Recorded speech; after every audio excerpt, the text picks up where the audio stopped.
been a long time since you've been on a podcast now. Yeah. I've just been busy. You're back with your original. No, I think this one's your bike.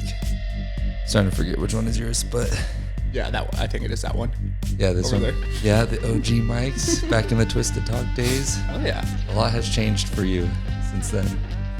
Yeah. There's a lot of change. A lot of change. A lot of change just since the last time you were on my podcast. Yeah. Oh yeah, dude. It's been a fucking year. Yeah. Well, yeah, here's your One Piece buddy. Oh yeah, dude. You're tainting him, ruining him by making him go down the infinite journey of a never-ending show. I don't know if you would say tainting. I'm just giving him a really good experience. I'm gonna hook you up with bringing the mic closer to your mouth. Oh, dude, no, hold on. I got it. Okay. Are you having a hard time hearing me? Not that much, but I know it sounds better when it's closer because it just, from doing the podcast, some people will talk like this. Oh yeah. And you can kind of hear it. You can hear me still, but it doesn't sound as good. Yeah. As when it's actually close and pointing to your mouth. Oh yeah. So what's been the best part of bringing little Miles to this world? Dude, the naps have been so sweet, to be honest. Like, I don't know what it is. He doesn't really like to sleep in like his swing or like his pack and play and stuff like that. But if I lay him down on like my chest, I pat his back a little bit and he's usually out. And there have been times where like I get like a 2-hour nap and he just does not move or cry or anything. And he's just snoozing with me. Are you getting better at just sleeping without moving at all? Yes. 100%, dude. Like I didn't realize that I would be like straight up stiff as a statue when I hold him. But like when if we're laying on the couch and I have him on my chest, it blows my mind that I can wake up and not have moved like a muscle and he's still just safe and sound. It's so not freaky, but I was sitting there holding him while you were going to the bathroom and I was help feeding him, and I was looking in and he was just making direct eye contact with me. Oh yeah. He's trying to figure out who you are. Yeah. And I'm like, oh my gosh, this is a real person. Mm-hmm. This is a person. Yep. I'm like, who are you going to be?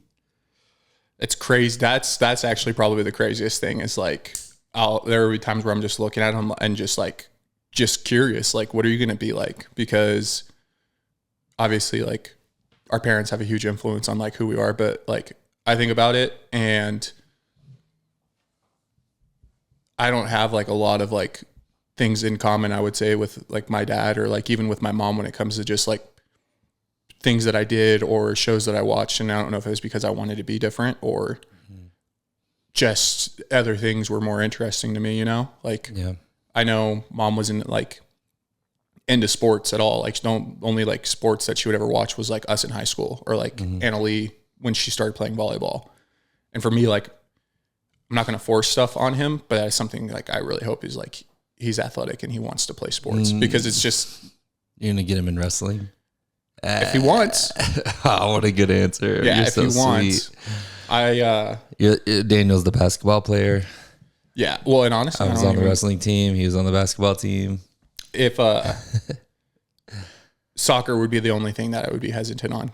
Just because like I don't know it. Like it's like wanting him to do something that You just don't want him hanging out with Mexicans. No. he's a quarter Mexican. Yeah. But it's I think of it more of wanting to. It'd be nice for him to play the sports that I played, so that way, like, I can connection. Yeah, and will help in some sense. You can practice with him. Yeah, or like if he does soccer, like I would have no idea. You just like, hey, don't touch the ball with your hands. Like that's the stand. Kick it to the net. Yeah, inside that little square. That's all you got to know. Exactly. In basketball, you got to do throw it inside the net. Mm-hmm. But ball sports are simple. Yeah, take this ball over there. Yeah, get it in there. And if he does wrestling, it's nice because I have you and Gage and Cody. And be like, hey guys, Miles needs help. Yeah, he is a strong dude. That's pretty crazy, actually. You have a lot of wrestling friends. Yeah, I have more wrestling friends than I do basketball friends. Yeah, what the hell? And you were a basketball player.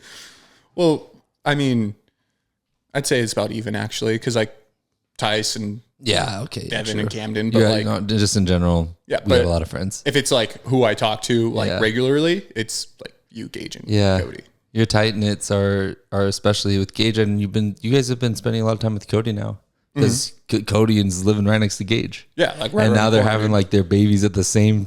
They're like growing up together. That is like perfect. Yeah, like I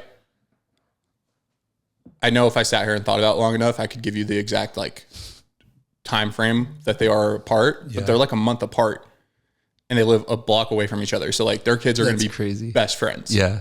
As long as they live that close to each other. They're family friends for life now. Yeah. Yeah. Does it entice you to just want to leave and go to Boise? Yeah, but I never could.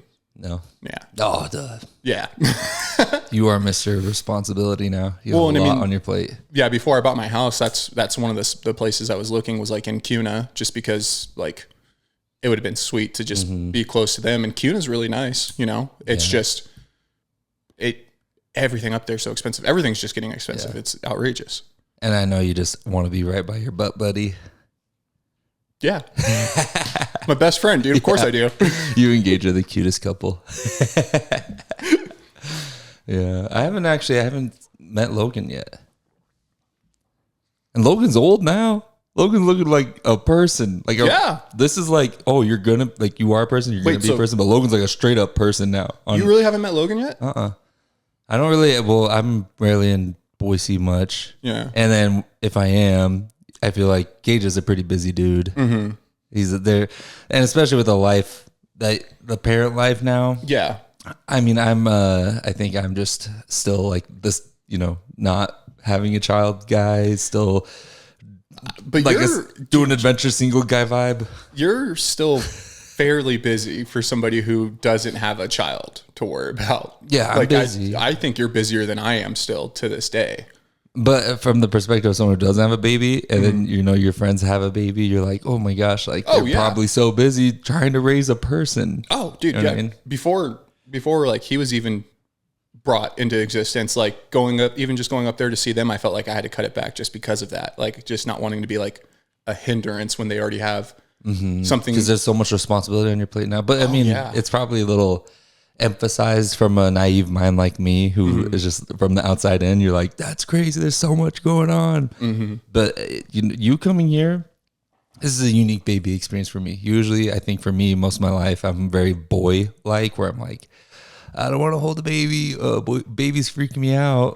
But I am finally mature enough. I think when you came in with the baby and I looked at him, I was like, I don't know, I want to fucking hold that baby. I don't want to hold the baby, but I'm like not afraid to hold the baby. And then I'm looking at him like, holy cow, like it's a little bit more, a deeper meaning. I think now I understand a little better of the significance of, wow, you created life. Yeah. Yeah.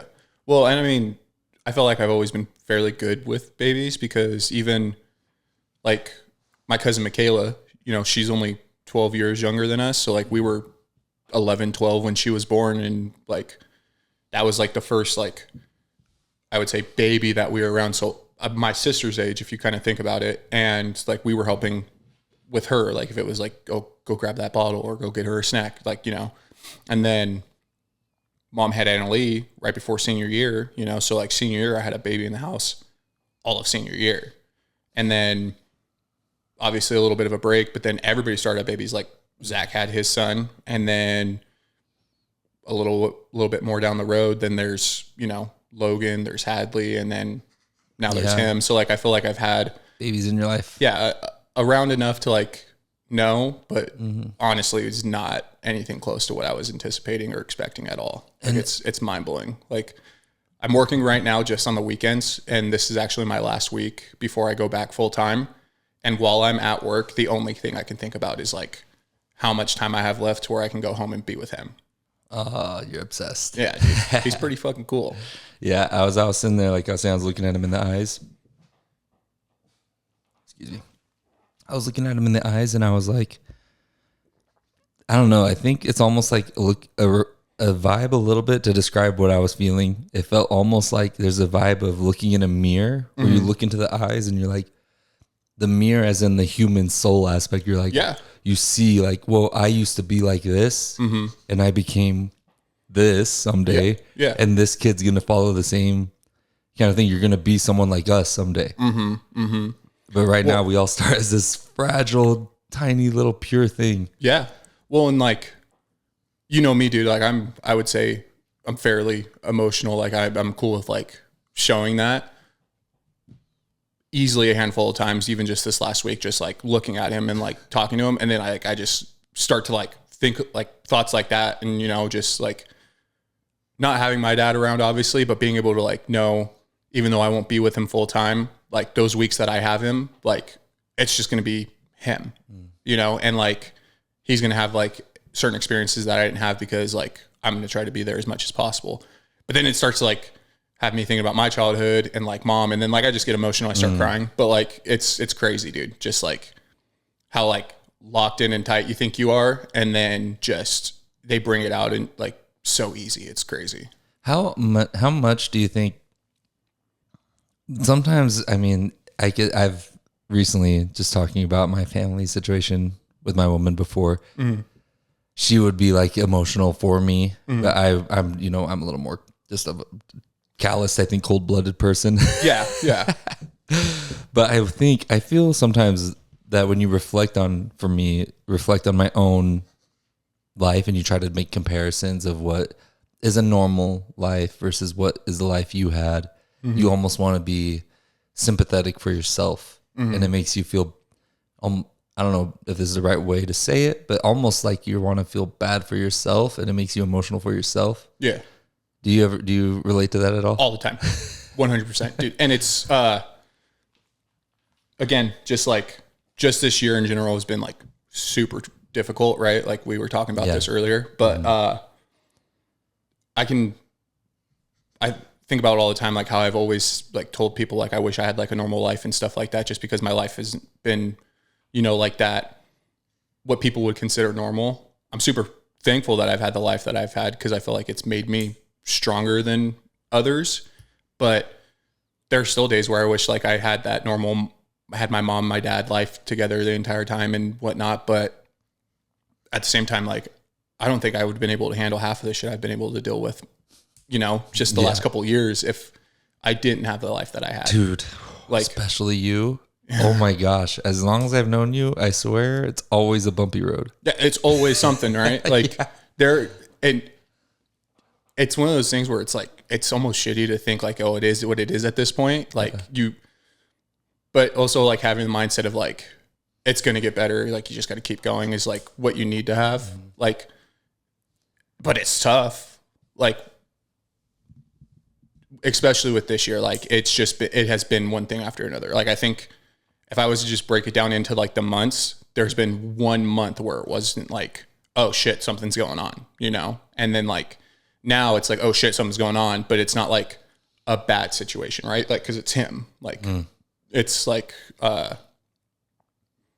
it's a positive for the first time in a long time. So it's just for me, I was actually talking to one of my coworkers about it, and it's just like, I've been trying to find this new normal like all year based off of just how it started. And I haven't been able to because it's constantly been changing and not in good ways up until really him. But it's still like, I still don't have like that sense of normal or the new normal because it's been like back and forth trying to get stuff figured out. And then like after this week, it'll be like, okay, well, this is where it starts, you know? So like, it'll be, oh, well, this is my week with him. So I got to worry about him and my sister. Or it's going to be like, okay, I don't have him this week. Now I can just focus on my sister, you know, in that sense. But I'm just so excited because I know it's right there. And it's been like what I've been looking for this entire time. Like the last couple of months is just wanting that new normal and being able to move forward rather than feeling like I'm stuck in this like pit where it's like, oh, I got to fucking put a smile on my face. So nobody's like, oh, Daniel, what's wrong? Because it's like you're one what's wrong away from just like breaking down to somebody you don't want to break down to, you know? Mm-hmm. Yeah. And you're such a fan of epic stories. Oh yeah. You love, I mean, Naruto, One Piece, the stories of the kid who just gets stepped on his whole life. And then he tries to be somebody and then gets stepped on some more, but then he's like, believe it. Dude, it sounds silly, but like anime has gotten me through some dark fucking times, dude. Like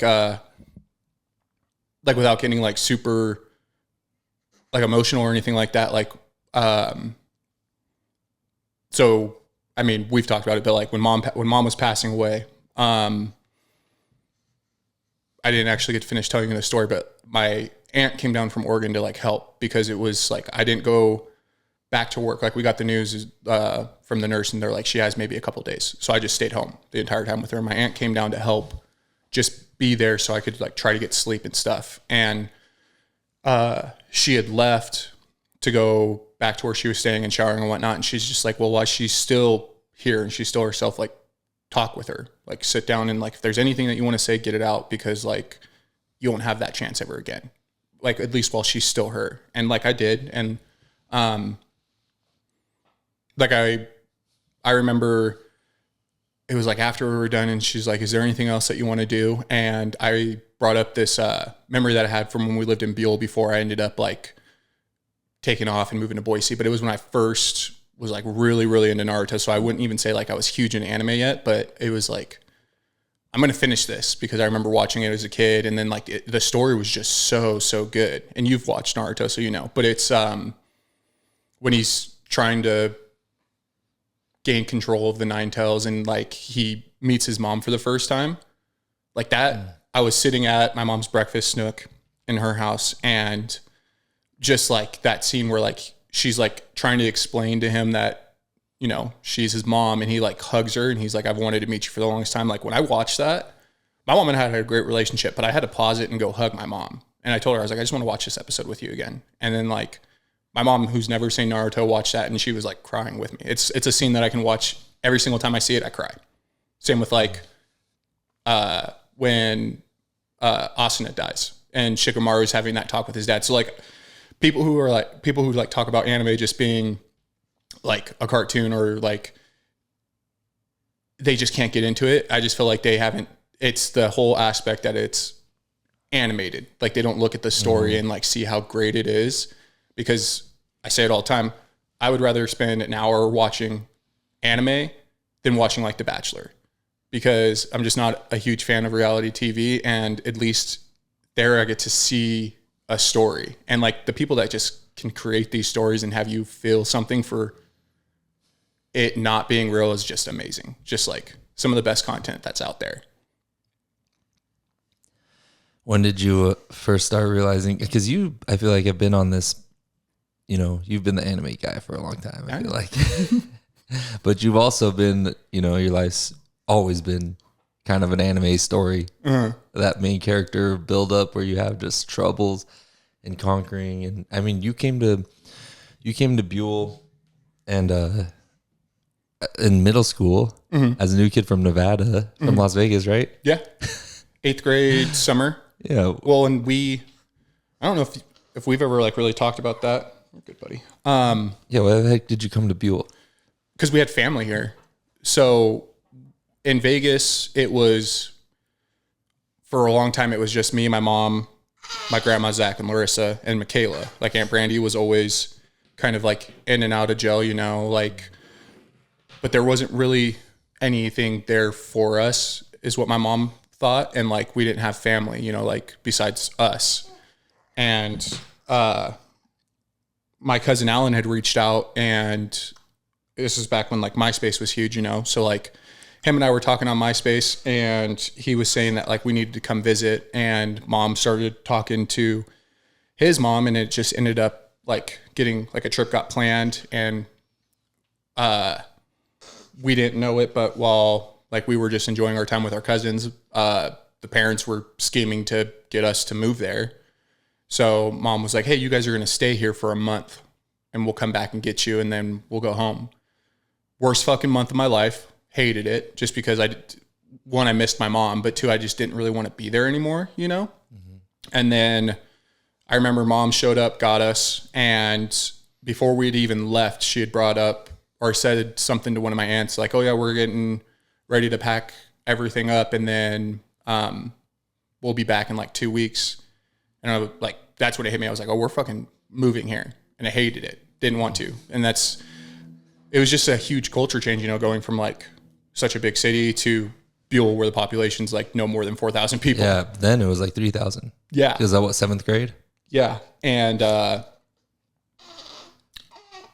mean, I do say it all the time. Like I think it was like a super selfish decision, but it was like the best decision my mom could have ever made for us, because like I met my family, you know, like it's the I look at it how like I looked at it in Vegas. Like we had my dad's family, but we weren't close really with them. You know, like I was the only one that was closer with them, but I would still see them very rarely. And like now, like we have our family that's here, but we still see them really like super rare. But growing up, like I have people that I call aunt and uncle that have no blood relation to me at all. And that's kind of how I look at my family now. Like you, Gage, Cody, like some of my best friends, like the closest people to me, like that's like, he'll know those, like you guys as like uncles, even though there's no relation, you know, because we're just not super close with our family. And I would rather call one of you guys if I needed something than, you know, one of them, especially now that it's, you know, that mom's gone and grandma's gone. Like that's what I have are those friends that became those noises, dude. family. That was some like vibrato at a high weird frequency. I know. Just stretching like, oh, well, and stretch. he does this all the time too, dude. Like he'll be snoozing, but then like he'll make a noise. So you're like, oh, nope, he's still asleep. Is he sleeping right now? Is this like sleep stretching? Yeah, his eyes are closed. He's just trying to get comfortable. So you say, you know, you said kind of like, of course you didn't want to come here, but then you don't regret it at all because of the life it shaped for you. Yeah. And life kind of always goes like that. Like I was going to go to the University of Southern California for film school originally, but then I chose Portland State because there was beautiful trees, I thought, and it was going to be awesome. But turned out the people didn't vibe very well there for a fucking Idaho country boy. Marine, straight out of the Marine Corps, hardcore dude like me. Yeah. Going to hang out with a bunch of, you know, colored hair, very sensitive people. It was a bad mix. And I screwed up a lot, burnt some bridges, had to learn some hard lessons about having self-control and not letting what people say ignite emotion out of me. And so for that, I go, oh, I don't regret going to Portland State because I learned lessons that shaped me for the better. So with that in mind, how much, if you could go back in time, would you even go and change anything? In the sense of like moving here? Just anything. Because there's a ton of things I would change. How could you regret anything if everything shaped who you are today? It's, I would say, give me 1 second. Yeah, take your time. Let me just rearrange him. His little squeaks.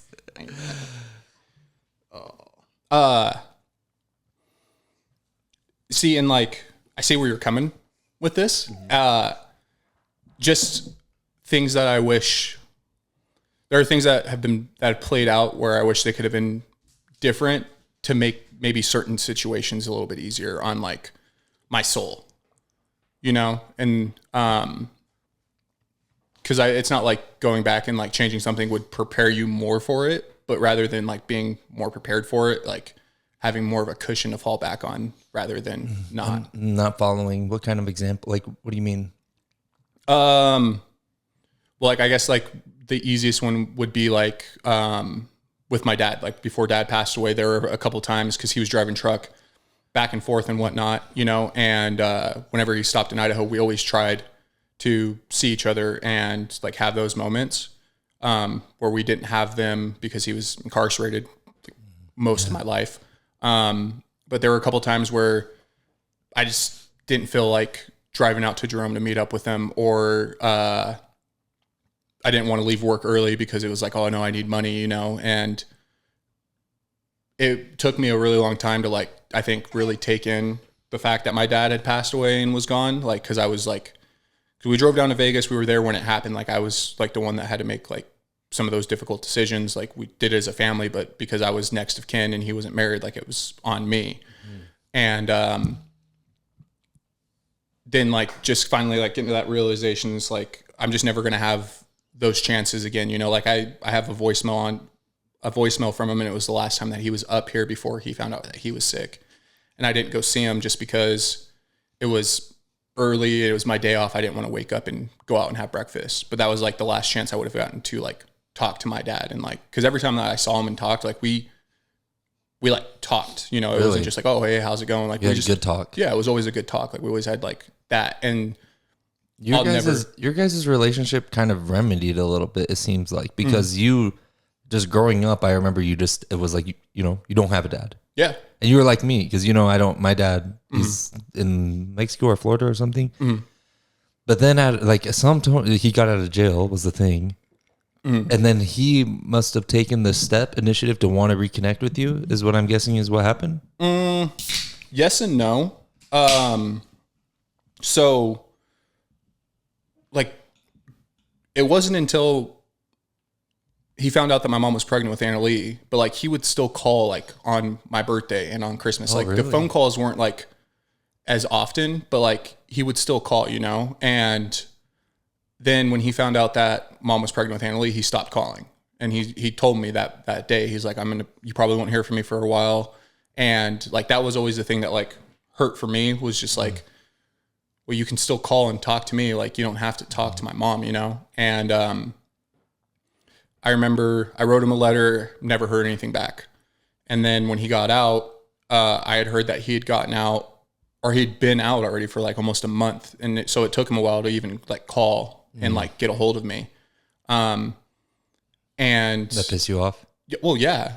I mean, I was definitely spiteful, you know, like at the time I was 21 and hadn't talked to my dad in almost 4 years. And it was just one of those things where it was like, okay, dude, like, I'm here whenever you want to try. Like, I've done this not by myself, but like it's been just me and mom. Like, I'm okay with it staying that way if it has to. And when he started driving truck and his first time up, like we went and got dinner and like we had some drinks and like we had like a really good deep conversation, you know, and I was going through it at the time, not just because like I was like dealing with like a breakup that had just happened. We had just found out mom had cancer, like Zach had gotten stabbed, you know, and like I was like trying to talk to him and like look for like fatherly advice, and he was just like not giving it. It was just like, this is exactly what I've been talking about. And he's just like, well, I don't know what you want from me.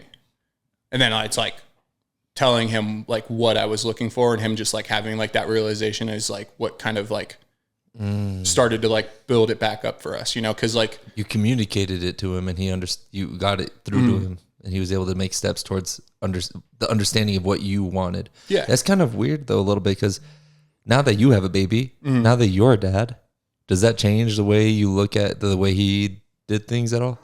Like no, because like I just don't, like I look at him and I just don't ever see myself like doing the things that my dad did, if that makes sense. You know, like I feel so like long story short, like the reason my dad like was arrested was because he was like robbing places so like he could have money to like help. Like not good by any means, but like that's like what he knew. Yeah. Like that's how like he thought he could help my mom, even though they weren't together. And then for me, it's like that's not my like resort, you know, like it's like I know if it means like having to work more or work harder, like that's how you do it the right way, not, you know, the wrong way, and hope you don't get caught because it's easy. I just like I look at him and I think like there isn't anything that's going to stop me from doing what I need to do to, you know, support not just like him, but like I have Anna Lee too, right? You know, yeah. So like if it means missing a game or two, like I don't like thinking that, because like I want to be able to be there for everything, but like I also know sometimes that's not realistic, and like you have to do what you can to be able to support them. And like my mom, that's how my mom was, you know, like my mom did everything she could to make sure I had everything that I wanted or needed. And like even though she made a really selfish decision to move here, like it was the best thing that ever happened to me. So like it's like she knew that's like what I needed to become the person that I needed to be. Yeah, it's like weighing the priority, it's weighing the consequences of every decision of what's going to benefit my kid the most.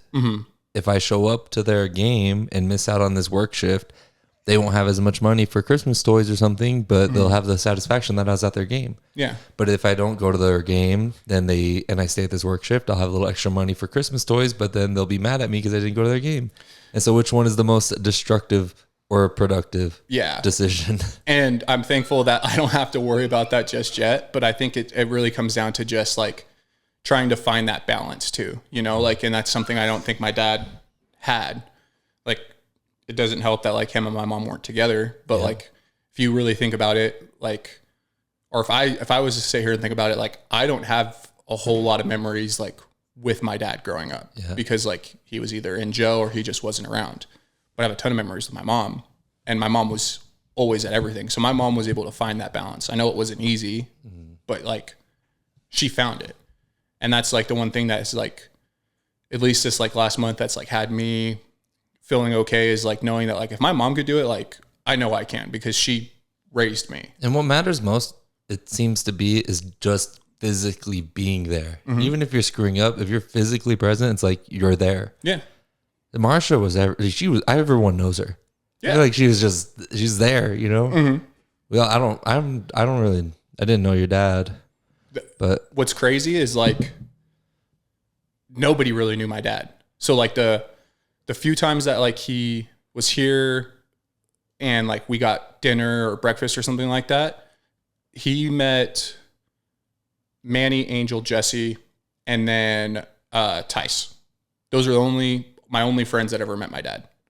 And I wanted him to meet everybody, you know, because like it wasn't just like moving here and my mom that like shaped me. Like it was like all of my friends, like, you know, like it, and this isn't like to like belittle Zach or anything, but like if you look at like Zach is a great example. Not saying like he hangs out with like the wrong people, but like he put himself in situations where he is where he's at right now. And like the people that like I feel like I have spent more of my time with and like hung out with have been like inspirations or like my anchors to like not doing something stupid, you know? Like I know I can make those decisions on my own, but it's a lot easier when my friends are also very level-headed and don't want to get in trouble, you know? And like that's when, because like I think about like the people that my dad used to hang out with and run around with. It's like, well, yeah, obviously he made bad decisions. Like look at who he was hanging out with.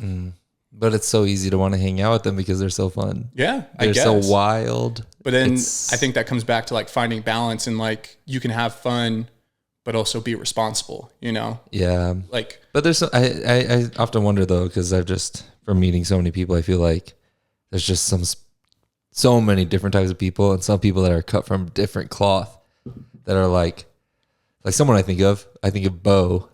There's some just wild people, people who are just different. Yeah. They have different desires, different energy. They want to do different shit. They're like a little bit crazier. Those would be the bandits, I bet, back in the Wild West days. Oh yeah. Well, and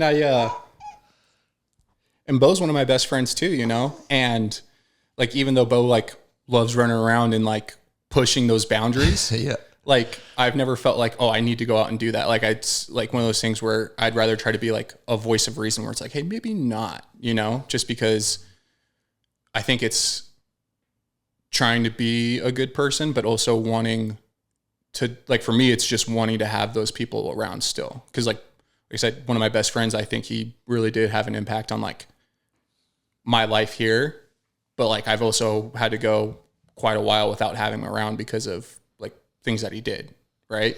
So it's like, at what point do people kind of like have to get pushed to the wayside? And at what point is it selfish, where you're not thinking about the people who care about you? I sometimes I think about that with this is an interesting one, because with like suicide. So I have some Marine friends who've committed suicide, and you struggle with it. Like, oh, I had a friend who would message me asking me advice for piano keyboard the day before he killed himself. But he got drunk and killed himself. And it's like, I think that's a big problem of it, is you get drunk and then you make a bad decision. You're not sober and you're just rational and emotional. But there was no signs that is like, he had a plan for the future, it seems like. And so then you go, you know, oh, maybe I should have said something. Maybe I should, you're figuring out reasonings to it. But in the end, it's not like they're feeling pain anymore, really. It's just like, it's on us. And with our friends who end up going to jail and stuff, it's like, I mean, they're feeling pain, but we're kind of a little mad because now they're taking themselves out of our lives. And now I wonder sometimes how much of the resentment we feel with all those situations is a little bit selfish on our part, because we want them to make decisions that are going to benefit us, the people that love them, rather than them following their own selfish, you know, decisions. Well, and like, yeah, no, I think you're right. And from like me personally speaking, like just with this year in general, like Zach's been gone because Zach's in jail right now. He's supposed to be getting out hopefully at like the end of the year.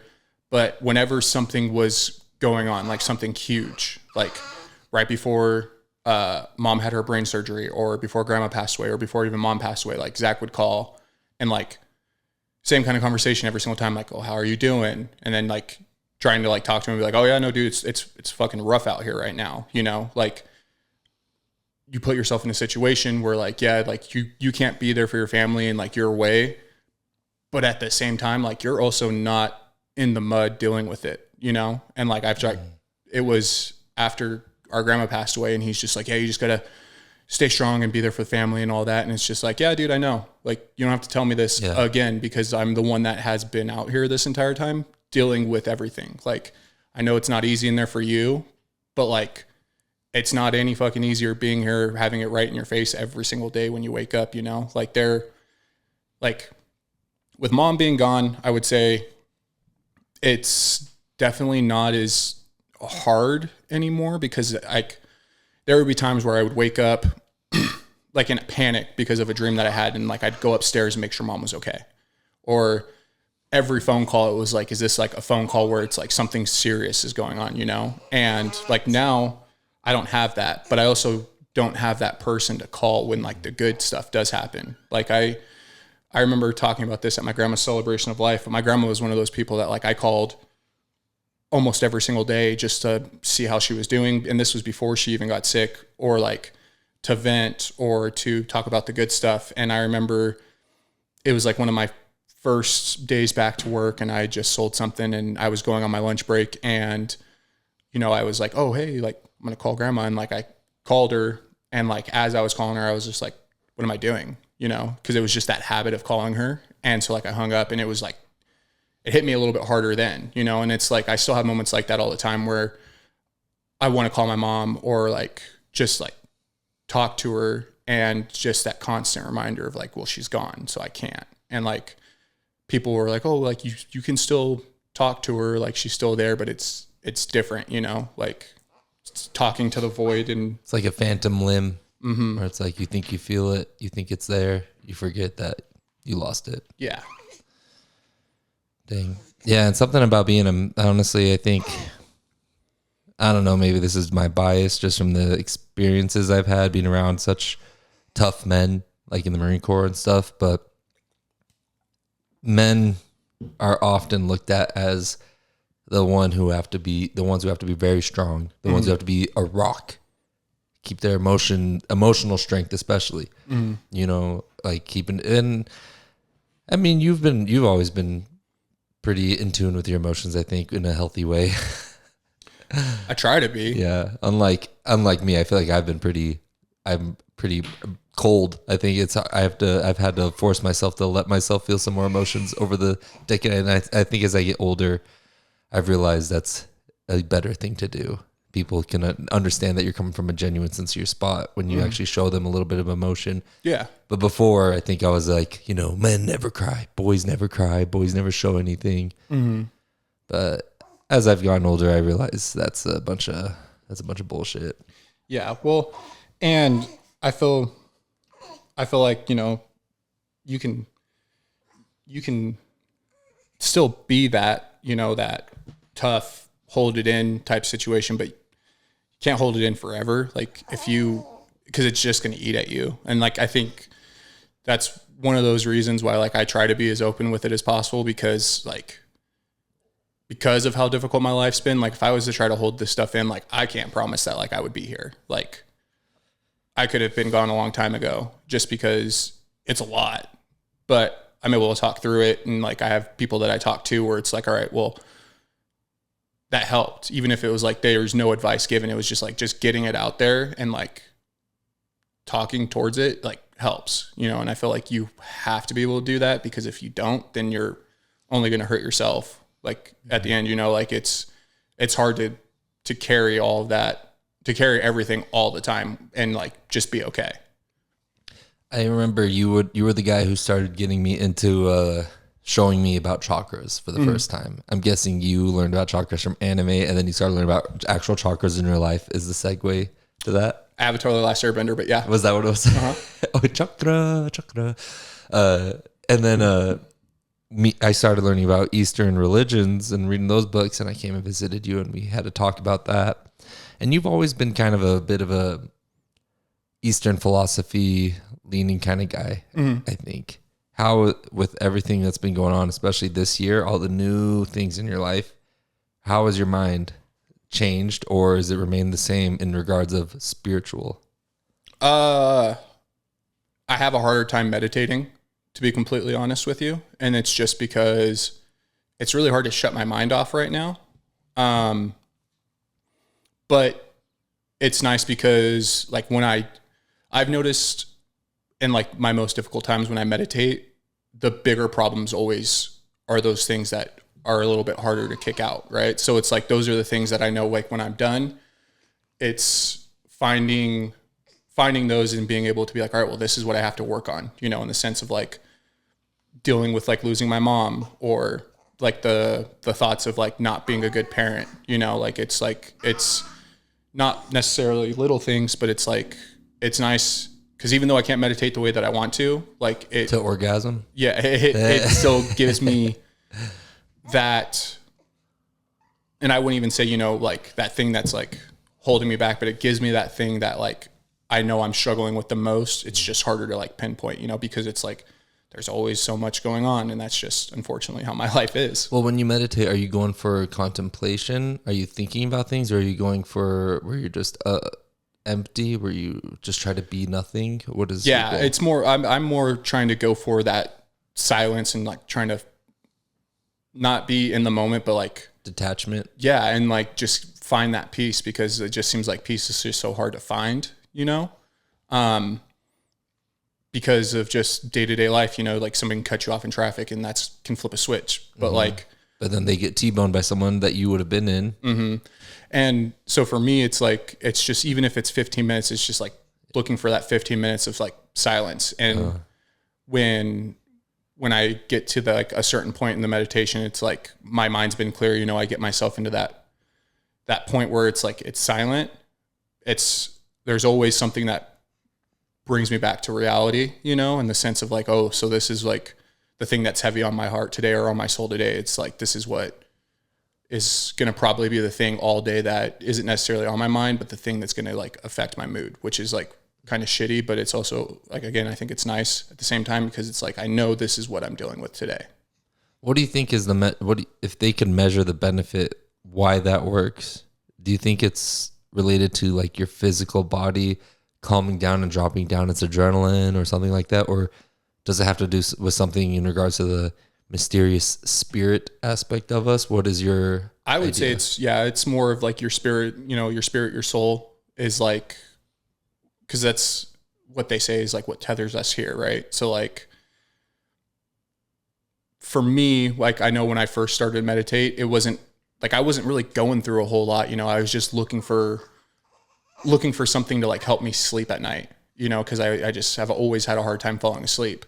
And I still think about like that first like crazy experience I had, like where I could hear my mom and my sister telling me that they love me, and like just like, oh yeah. And I just remember being like, wow, like I want this like all the time. Like that feeling of just like, that was crazy. And for me, like I don't get it every single time, but like recently, like when I do find the time and I get a chance to meditate, like if I'm going through something or like multiple things, it really does bring out like the one thing that is, I think at the time, the most difficult to be dealing with. Well, Buddhism seems to preach in regards to meditation and Eastern philosophy. Buddhism seems to be about ending suffering by letting go of your attachment to this world. But your version of what your meditation brings you to a form of bliss is by bringing up your attachments to this world. Rather than letting everything go, Aang style, you know, like let me let go of Katara. But for you, and then you'll be like, you know, Avatar state all the time. But for you, it's instead you want to bring up those images of Katara in your mind and reflect on it, and that makes you feel better. Yeah. Well, and like 100%. And it's nice because I don't know, like it's those attachments like are, what make me. And it's also holding on to things that are potentially holding me back in the sense of like not dealing with like the grieving process or something in that towards that sense, So like, I feel like it also helps me move forward, like not necessarily letting go of things, but like finding a way to deal with it. And if it's time to let go of that, then letting go of it and moving forward and finding that new, like, thing that I know I'm going to be dealing with, because I don't know a single person who doesn't have at least one thing or another that, they're having a hard time dealing with. And it could be even something that's super happy, like getting married and having stress about that, or, like just having, hold on 1 second. Yeah, like no worries. Having, like one of my biggest things right now is like making sure I have enough time for my dog still, and like giving my dog attention as well as like everything else. Yeah. And, because my dog is one of the things that makes me happiest. And I want to make sure that my dog has a good life, because I look at like when I had Maui, like I don't think I gave Maui the best time that she could have had. And she was like one of my best friends and one of the best things that happened to me. So like for Nami, I want to be able to make sure that like she knows that she's my sweet, precious angel, Mm-hmm. And I feel like she does. She's a really good dog. She's a little bitch sometimes, but I love my dog. Yeah, Nami's such a little ball of energy. Mm-hmm. Two completely different dogs. How long after Maui did you get Nami? That was pretty soon. 4 months. Yeah, and but it was like I knew something was missing, and I was right. Like, because after I got her, I just felt like I was happier all the time. Like I wanted to do more, and just like having like even her at night, like, cause Maui always was on the bed sleeping with me. And like now Nami doesn't as often, but when she does, it's just like, oh, there you are. Missed you. Hi. A little fussy. Mind if we take a little break? Let's take a little break. Yeah. Okay. All right. Now we can be loud. Okay. What were we talking about though? I don't remember. Because right now we're talking about your back. Oh yeah. Hurting because your rib is constantly shifting out of place. Mm-hmm. And when I was doing jujitsu at 10th Planet, I would always have pain right in that spot in my back. Mm-hmm. And I would tell people like, dude, something doesn't feel right. And they're like, you probably got sore ribs where it connects to your things. And I had like in wrestling, I had my rib popped out is what they said too when I went to Cleverly's. Mm-hmm. Yeah. So I know, I think a thing that helps a lot with those is the spine twists. Yes. Spine twists. Putting the rolly ball thing against your back, against the chair, flattening your neck straight so it's flush, and then pushing back, like leaning back against it so it creates little bend points on your spine. Well, if I sit for too long, I'll notice if just fucking it starts to like hurt, and then Miles and I have been falling asleep a lot on the couch, and like just it not being super supportive is like. It just doesn't help. So like if I'm like yeah, you're in uncomfortable positions now. If I go stay in like a hotel room or something, I wake up and it's hurting, So like I'm spoiled. Hey, bring that mic up like this. Come on, close to your like this, closer to your mouth. Yeah. So just pull it over wherever it needs to be so that it can stay close to your mouth. Okay. Beautiful. Is this better? Come on, you should know. Yeah, well, it sounds good in the headphones. It does sound decent on the headphones, but then I realized in post that when you're like further back here talking from here, it picks up more of like the room tone rather than the bouncing reverb, and it sounds like lesser quality. But when you're this close, it sounds like a radio show. Yeah, okay. And so I was like, might as well make this nice, And you have a nice voice. I want everyone to hear the deep, sexy tones of the Daniel Havens experience. Dude, why Magic, bro? Why Magic the Gathering? Magic the Gathering, why? There's a lot of card game. Why not Pokemon Go or something? You guys are into Magic the Gathering. Yeah. That's pretty, I associate that with very Asian because I told you I used to go to the library and I would play with my friend. My friend had a card shop that he owned in America.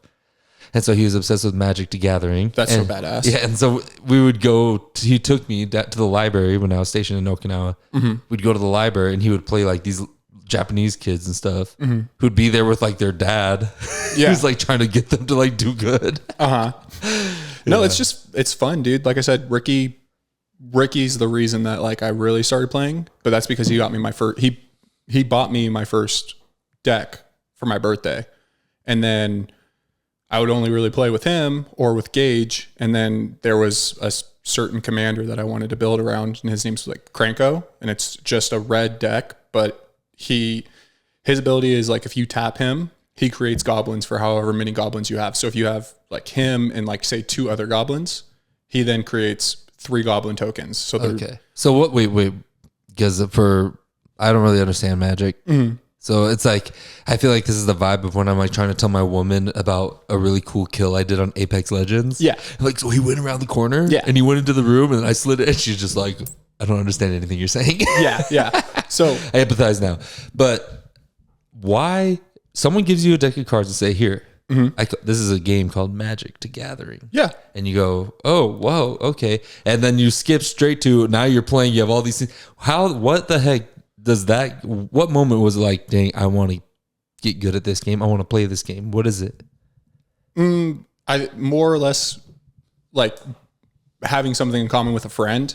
Oh. And like being willing to like, be like, oh yeah, dude, like I'll try this out, because then you think that they'll do the same for you. Right. So it's just keeping a friendship, or, like, yeah, it's with this social. I feel like he knew me well enough to where it was like, he could get into this. Right. So like, and he was right. Like I really enjoy it. So now it is, something that we do every single time he's here when he's not working. So like we played the other day for like 2 hours, and it's just one of those things. It's a hobby, just like anything else. So did you ever play Pokemon cards when you were a kid? I never played the like actual trading card game, but we just collected them. And like, I still have a collection now, like that I've been working on. But if I was like buy Pokemon cards or buy Magic cards, I would go buy Magic, because it's more than just collecting them. It's actually playing the game. Yeah. The game seems very strategic. There's a lot of strategy, but there's also a nice spontaneous luck of the draw.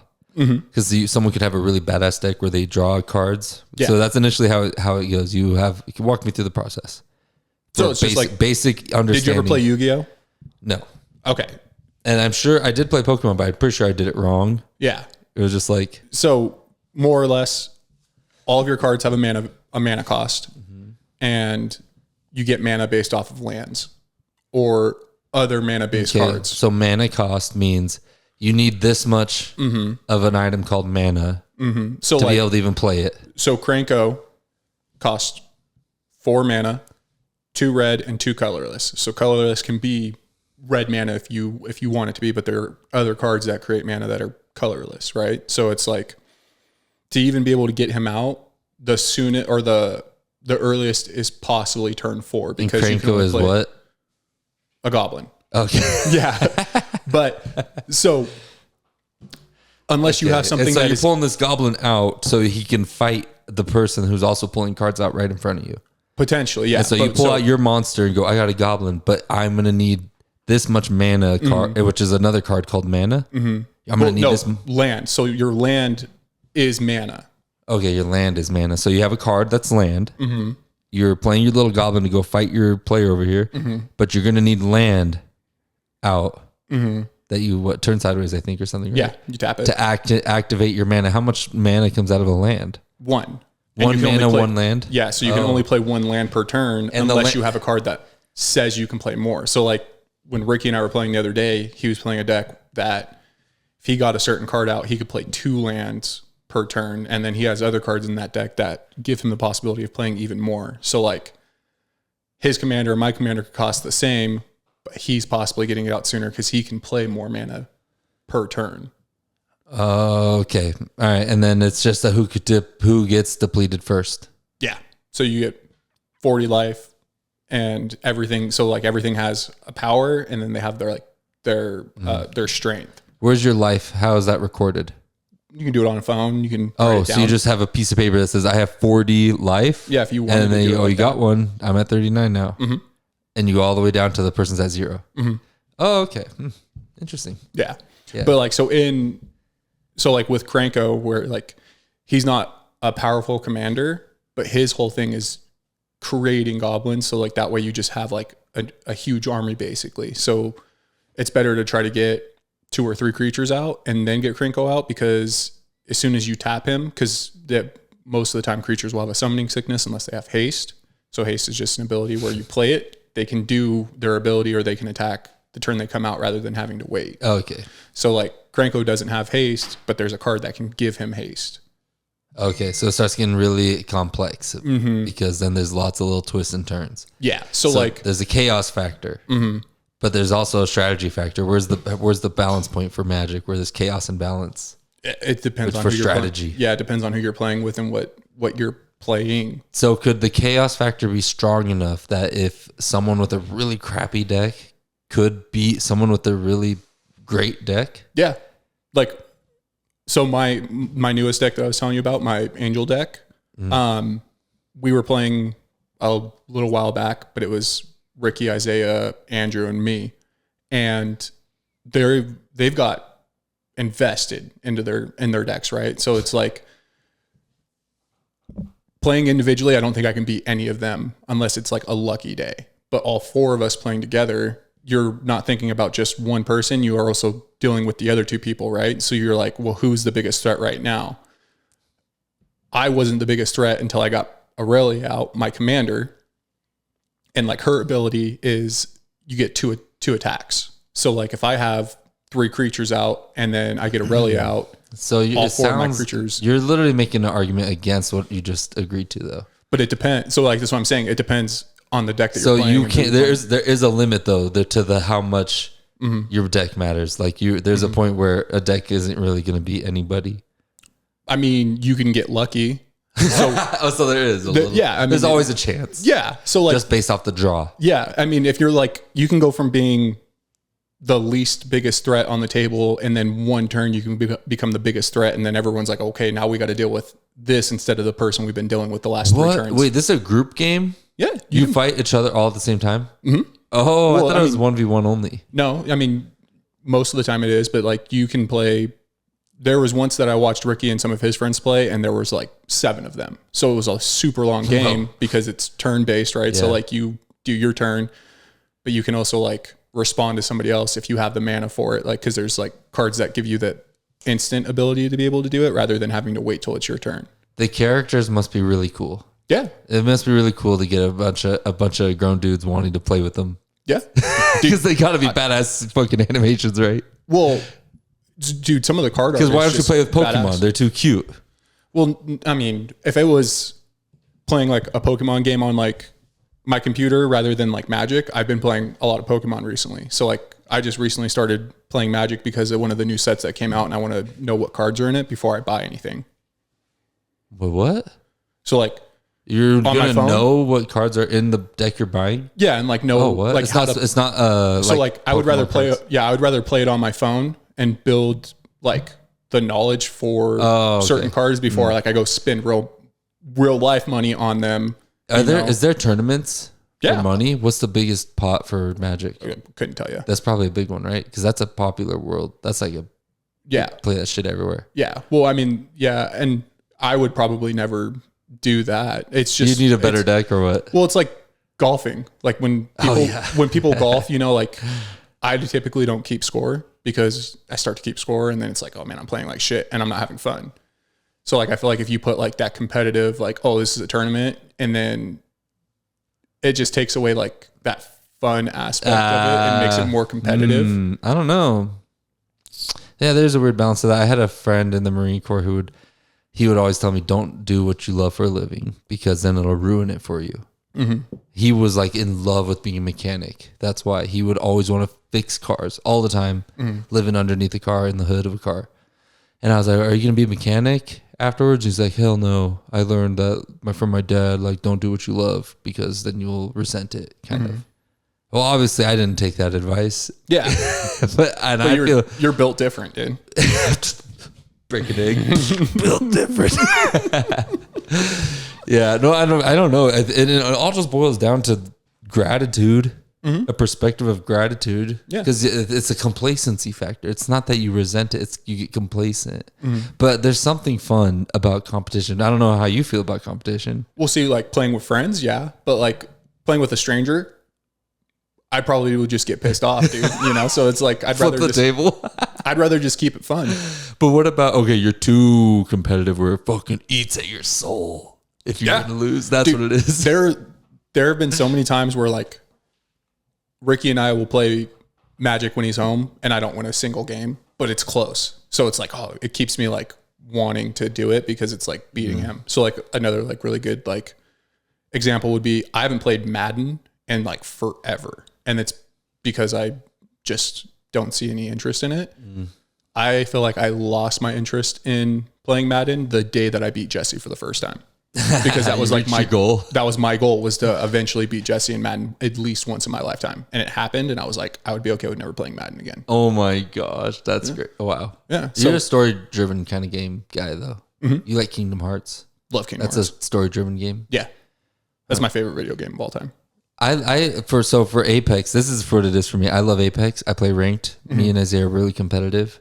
But I wouldn't mind trying to be like super... like making it my life to go do it competitively.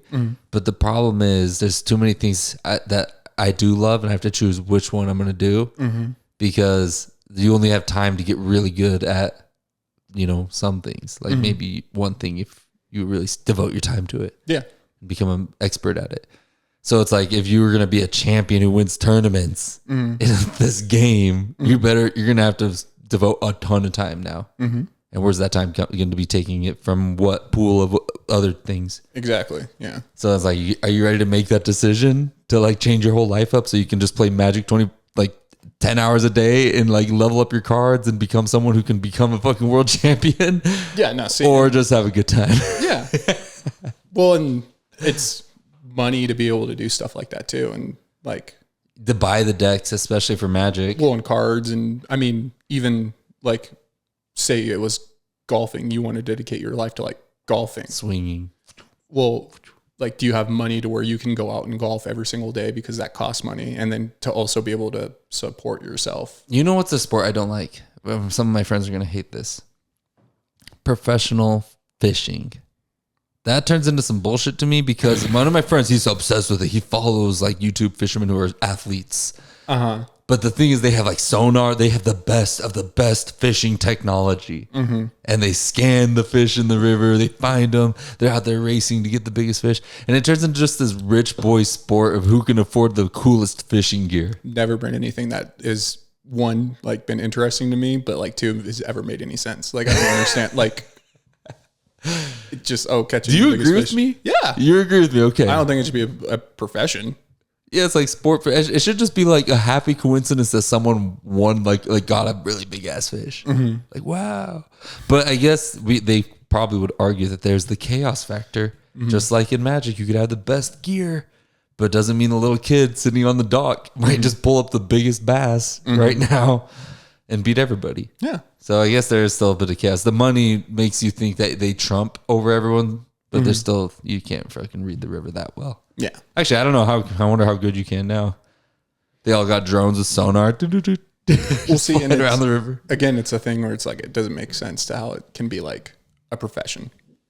I could see at least hunting with like bringing a trophy because you got to go out and get that thing. You have to find it, follow the tracks. Have you watched any of the Olympics this year? I've seen just shorts and they seem a little bit wild. I love the Olympics. I saw the breakdancing one. That's the viral one right now, right? I think so. I like some Australian lady who scammed her way into breakdancing at the Olympics. I guess I saw this thing that she said. It said she was she made the committee because Australia didn't have the breakdancing committee yet.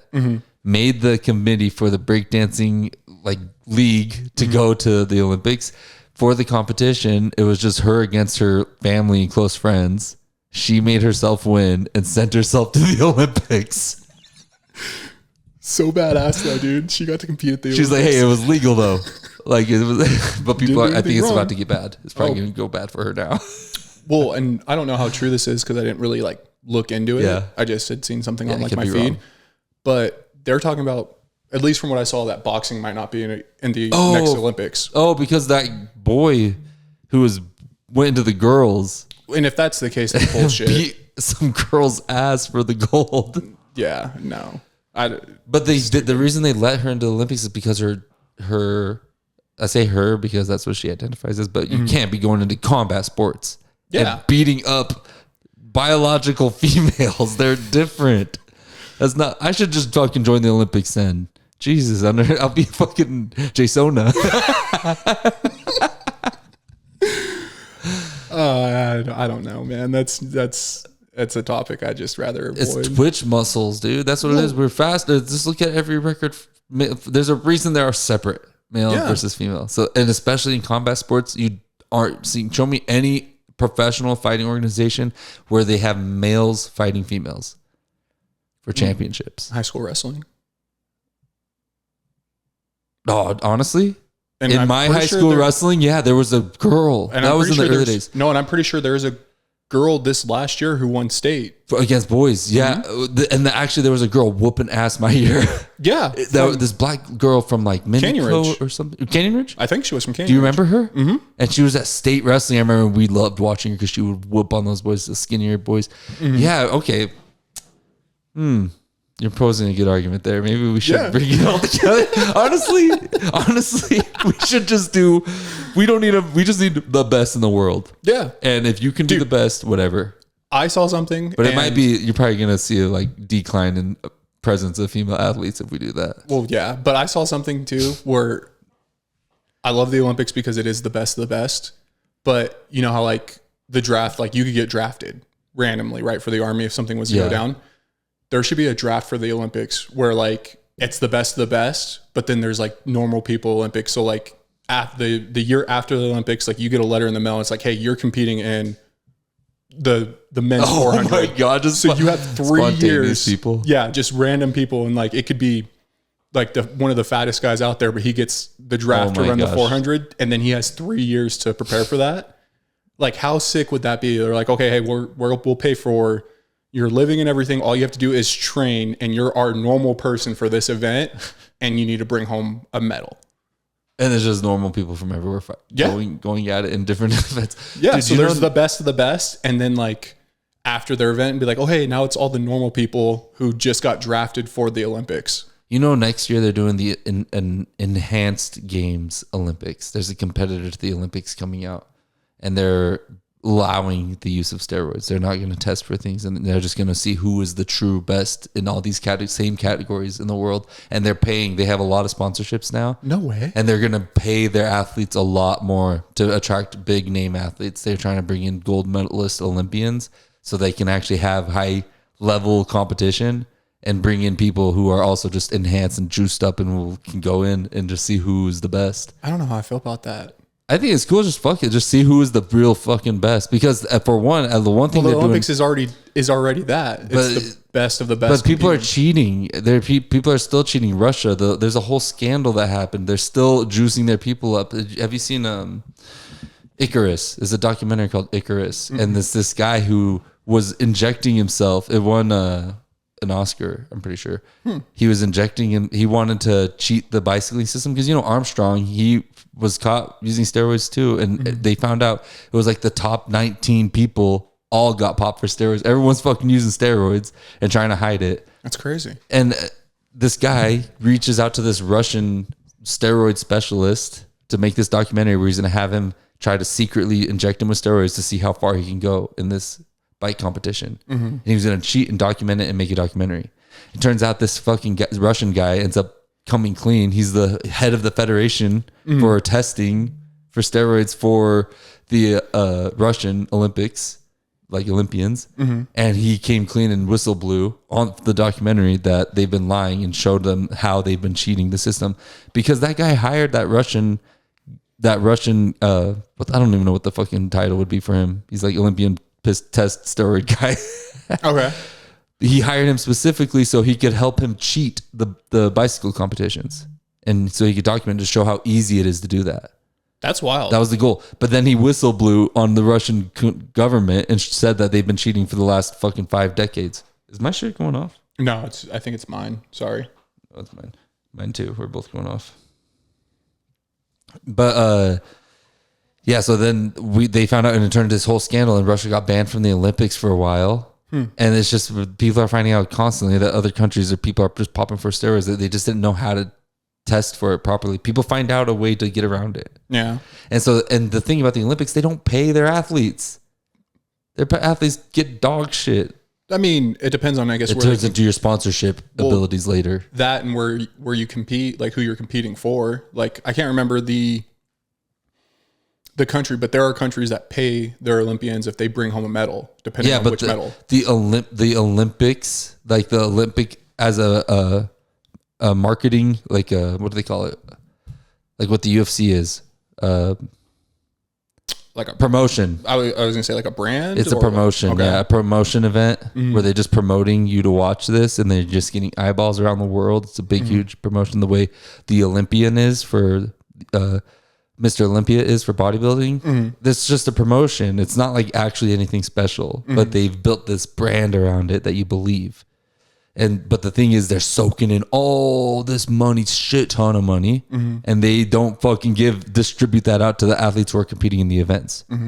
That's up to the governments of those people's countries to hopefully give them something to make them look good when they go over there. Yeah. But the promotions don't do dog shit for them, but get rich. Yeah. So there's the Olympics promotion that's getting rich as fuck. This enhanced games that's going to come out, they're going to hopefully get rich as fuck too, but they're very open and transparent about how they're going to distribute that out to their athletes. I'm going to have to look into this too, because it does sound pretty sweet. That sounds like a good idea, right? Yeah. Well, I mean, I just love the Olympics. So but you don't like the idea like of the Olympics. But what about with the concept of that there are people cheating? How do you feel about that? It's not fair, but... So is it better just to be open about it? Everyone just cheat if you want to or don't. So it's on you if you want to be whole. In this aspect, they're not cheating because they're allowing it. But yeah. So then it's just enhance if you want to. Do what you think is best. It's your body. Go ahead and try what you think will help you. Yeah, and I feel like that kind of comes down to the individual. Like they're going to probably still compete and either do it or not. But because sometimes that shit actually makes it more safe. It makes it so that your body will heal faster and you'll be more optimal and not risk injury. Yeah. You'll be a beast. Yeah, but everything has their side effects. But we lose the magic of the original human body. What's the original human body capable of? But then it's like, what is an original human body? Because there's some like women out there with high testosterone that are like they could fucking just whoop a dude's ass. Yeah, well, and then I think it still comes back to like how you had mentioned, like seeing them perform at like top performance because they've had the help essentially from that. That's going to be fun to watch, I think. Yeah, and to see if they like break Usain Bolt's record. Yeah, that's just juice up Usain Bolt. You'll go and fucking double it. No, I think he's done, dude. Oh, is he? He's old, huh? Yeah, he didn't compete this year, and I don't think he competed 4 years ago either. People are getting pretty interested in. What's your favorite event in the Olympics? Beach volleyball. Beach volleyball? Really? Do you was because of that anime, huh? Well, that and Annalie's really into volleyball right now. So like I've gotten really into it. But like volleyball in general, like I've watched a lot of it, but beach volleyball is more fun to watch because rather than having 6 people that can cover it, it's just 2. So you see like these people are working a lot harder than they would if they had, 4 other people out there with them. And it's all about like, rather than just trying to hit the ball down as hard as you can, it's like finding that placement where it's open and somebody might not be able to get to it. So like I feel like it can get really intense. Like just very strict skill strategy. Dude, I'll have to show you when we're done with this, but the men's Switzerland team, like they pulled out like so many plays where it was like, oh my God, that was so fucking sick to watch because you just don't see it like that being what they were going for. Isaiah's the same way, but he told me that he probably is biased because he loves that anime. Yeah, well, and that definitely helps because like before that I wouldn't have known anything about it, but I learned because of it. And it kind of puts it into like a story perspective where you see the story now of what's happening out there. Something else that we watched this year because Annalie wanted to, and I didn't think I would like find it as interesting as I did, was diving. but like the pair diving. So it's two people doing the same exact dive. Oh, in sync as much as possible. Yeah. Cause like a lot of the times, like they'll show you like the side-by-side view. So you can see like where they're off or like if it's like perfect. And I think it was, dude, China just cleaned house. They're perfect. Mm-hmm. How? Why are they so good at that? They're like, I imagine, hey, you have 4 years. Don't, this is your thing. You're not doing anything else. Have you seen them scout for athletes in China? Have you seen those videos? Mm-mm. There's videos where they do that. They go scout for like kids that have high potential for athleticism. Well, dude, I mean, this was the first Olympics Annalise ever watched. And she's like, how old do you have to be able, like, how old are you before you can compete in the Olympics? And I was like, I don't think there's like a limit. If you're the best of the best in your country, like they'll take you. Like there's kids that are in college right now that competed in the Olympics or there's actually teenagers. Mm-hmm. Teenagers like what's that Sean, that one kid with the red hair is like, I'm talking about Mountain Dew, baby. Come on, you remember? Shaun White. But yeah, you're talking about Winter Olympics. But yeah. Oh yeah, but that's what I think about teenage Olympian. Yeah, but like seriously, like the best of the best. And that's why I love the Olympics, because it's not, just like a normal competition. They're taking the best in the world. Cause like, I don't think for the synchronized diving, I don't think the US competed because we didn't qualify for it. But it does depend on the sport, because there's gotta be probably an age limit and weight, requirement for boxing. Well, yeah. But you saying that they're talking about getting rid of boxing? That's what I mean, I could be wrong. That's why they do that. I don't know. That's stupid. They wouldn't do that. I don't think. Hope not. They won't. There's going to be uproar about that if that's true. I'm sure there would be. And that's why I was like, I don't know how true it is. I didn't like look into it as much. I just saw it and I was like, I don't believe that. Because combat sports are the most Olympian thing you could. That's like the most brutal competition. Mm-hmm. It's you versus another human being with violence. Mm-hmm. That's a hardcore competition. Yeah. Well, I mean, I feel like if it's anything where it's like a 1v1 type of situation, like even fencing I think is fun to watch, but there should be almost a different style of fencing where it's not. So like looking at boxing and wrestling, like two separate events, right? Both one-on-ones, tournament style, essentially. Fencing's basically the same way, but like, those and it's people, life or death too. If you would have had our real swords, I would have killed you. I would have stabbed this through you. Mm-hmm. It's crazy. Yeah, so there's something about those, because I'm thinking about running is cool. The 100 meters, people like to watch that, but it's not as a direct reflection of I would have killed you. Yeah, I would have killed you if that would happen. It's like first one to that tree wins kind of vibe. Yeah, not like. What the fuck you got? Come on, me or you are walking out of here, and it's gonna be me. Well, I feel like the Olympics have just come so far over the years. Like the fact that breakdancing is something that's in the Olympics now, skateboarding. Like it's like they're finding different things that they can put in there that aren't as competitive in this. Well, not as competitive, but as like boxing or like wrestling. Like they're finding other things that can be considered an Olympic sport. It seems this is what I think it is for combat sports. It's the most reflective, raw reflection of a fight for survival or fight for survival, truly. Because you could run your heart out, you could jump your heart out, and you get your heart rate as close to fucking popping as possible. Mm. But there's something about getting hurt, getting punched, getting taken and slammed on the floor that you're like, oh shit. Yeah. Oh my God. And it turns into like this. It's like you're being mauled by a bear, something like that. Then it gets primitive. Yeah. That's the fight we've all been doing for fucking who knows how long. Yeah. It's one of those things because it's basically over. It's sad. I don't have anything to really look forward to for the next 4 years because I'm not the biggest fan of the Winter Olympics. Oh yeah. But like I'll still watch it. It's just I'm not the biggest fan of it. You did track. What'd you do?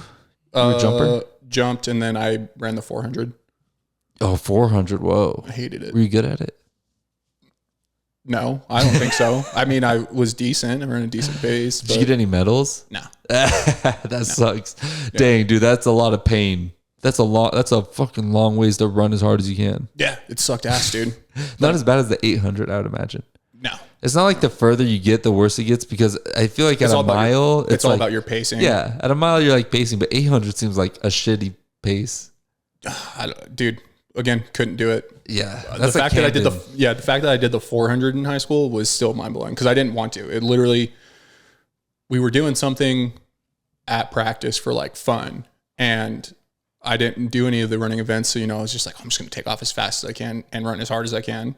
And I got to like 300 meters in and I was dying, but I kept a decent pace. And that's where like, oh, hey, you're going to run the 400 now. And I was like, God damn it. I should have done this. When did you realize that you have this super strong competitive beast inside of you? Because we were talking earlier about how you don't want to do things competitive because you'll get pissed off. Probably in high school. What was it? Like basketball or something? What was the thing that made you go, fuck, I get pissed off in competition? Yeah. I mean, just I don't like losing. So, in general. Yeah. So I would say it's that, just anything, even you if still it's do like, sports. Mm-hmm. What are you doing now? Just rec volleyball. Oh, you do volleyball? Oh my gosh. I thought you were doing basketball. Don't you have a basketball league? I did baseball too or something. No, I've never done like any of the softball. I did flag football with Jesse and Angel 1 year, and then that was it. I used to just go watch their games and just talk shit to the other team, like as a bystander, which was, I loved instigating. It was so much fun. Oh my gosh. But Would then people get pissed off? Oh yeah, dude. Because what are they going to do? They're going to come and like fight somebody that's just there watching.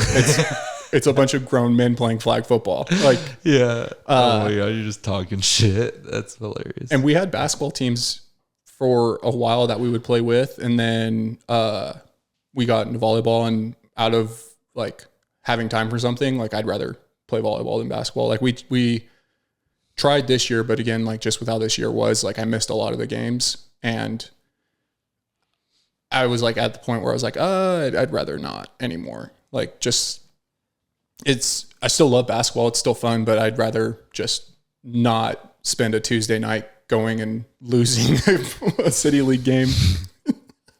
Yeah.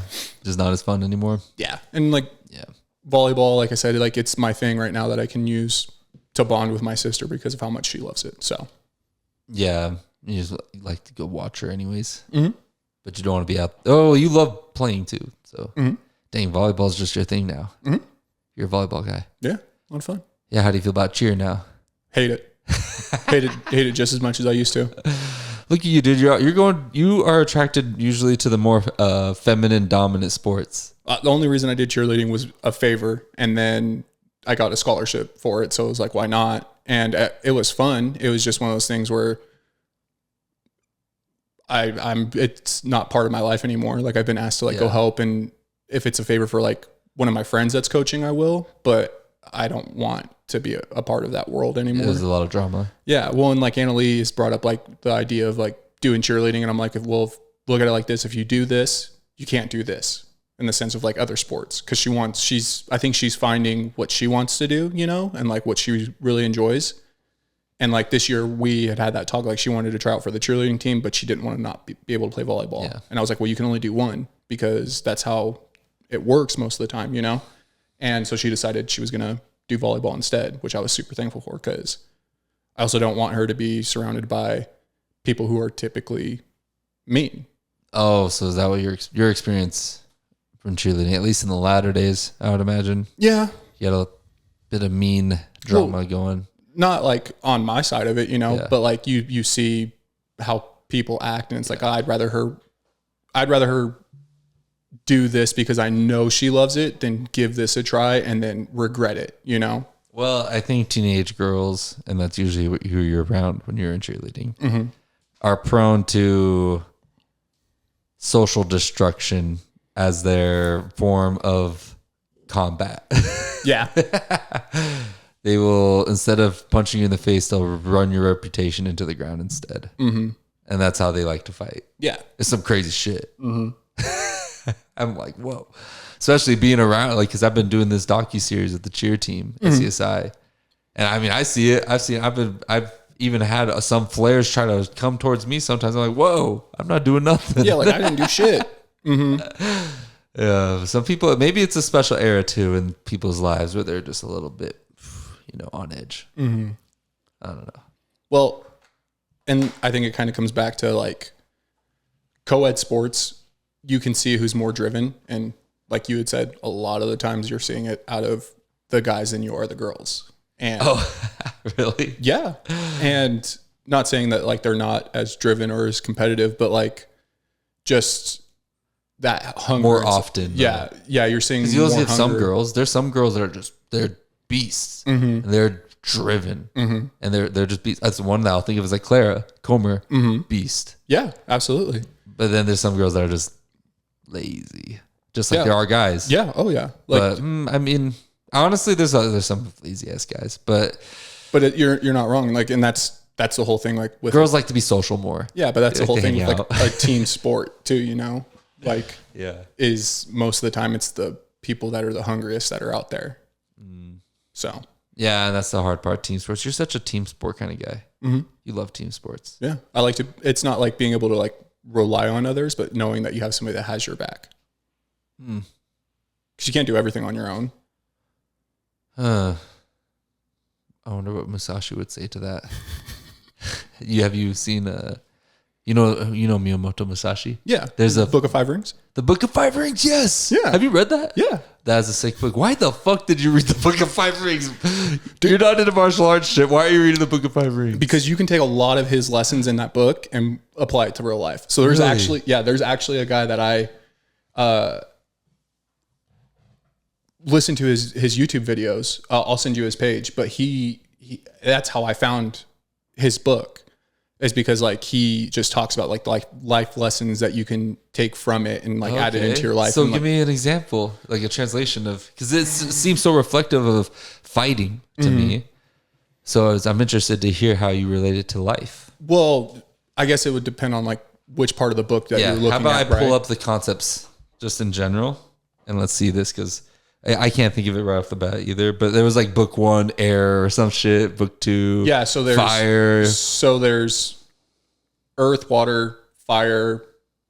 I don't think it's space or void, but the best one that, and I don't even think it really comes from his book, but it's like from his teaching in the sense of calming your mind. So like you and I have talked about this in the sense of like, I have a hard time calming, like finding that peace or like that silence, and just being able to get into that void portion of it. You know what I mean? So like, everyone's a master of their own, their own thing, but it's finding that and dedicating it to dedicating yourself to that. Oh yeah. I love that concept of Musashi would always say, like once you know the way, you know the way in one thing, you will see the way in all things. Yeah. And it's finding the way. And that's like one of those things that like, since I found this guy's YouTube channel and I started listening and I read the book, it's like trying to find my way. I totally feel that way with, I think me playing piano and doing these things makes me appreciate the arts even more. Yeah.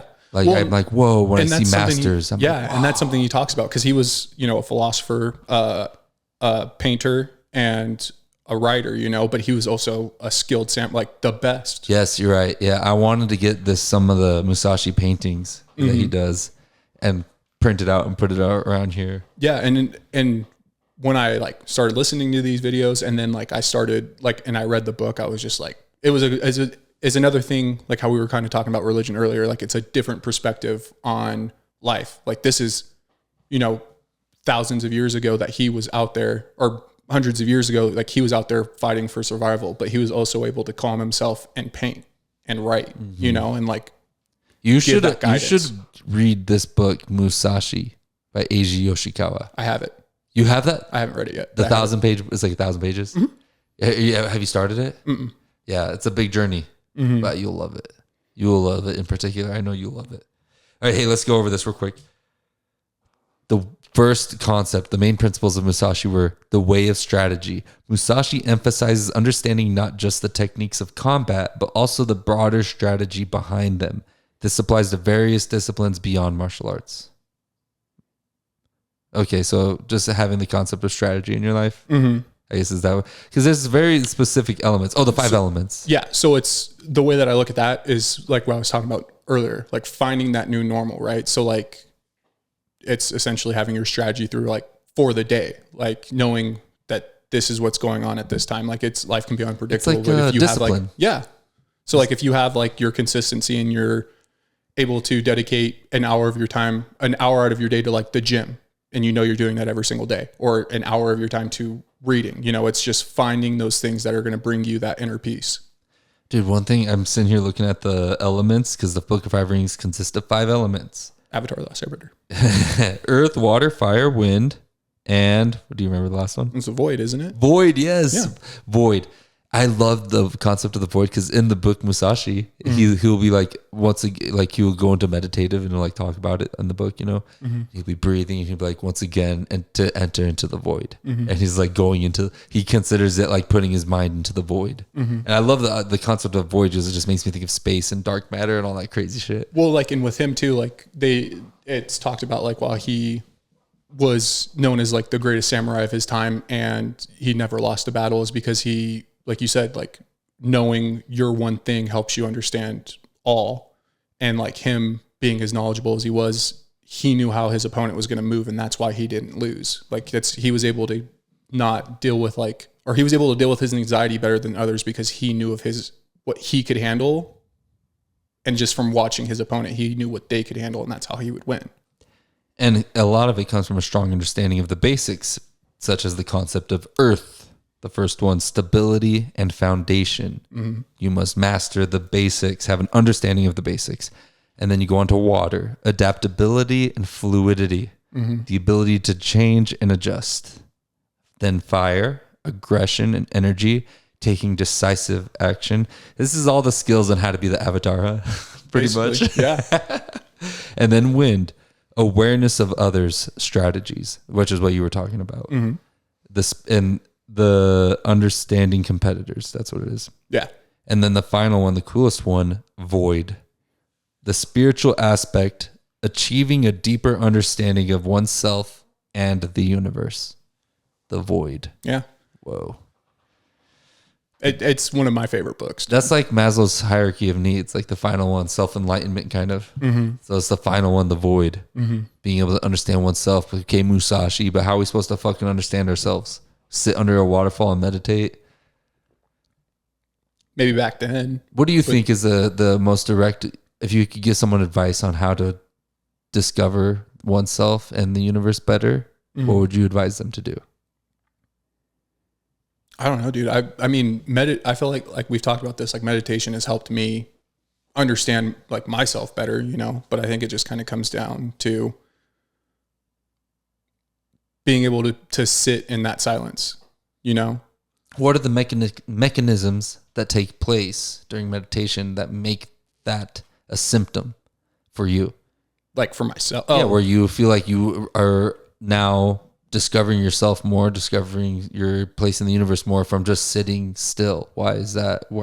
How are those connected? Well, you're not being distracted by other things going on. Like being able to just sit there and quiet the mind, like, is when you are able to look into yourself as easy as possible rather than being distracted, So like when I first started meditating, like I would use like headphones to like block out noise, in the sense of like the wind blowing outside or like cars driving by, just because like it's the tiniest distractions can bring you back to reality, right? In the sense of like, oh, there's so much going on outside, but like there's more going on I personally feel like on the inside of us than there is on the outside, but we're just distracted by day-to-day life. So if you're able to take yourself out of your day-to-day, sit in silence and calm yourself, like those bigger problems from the inside come to light.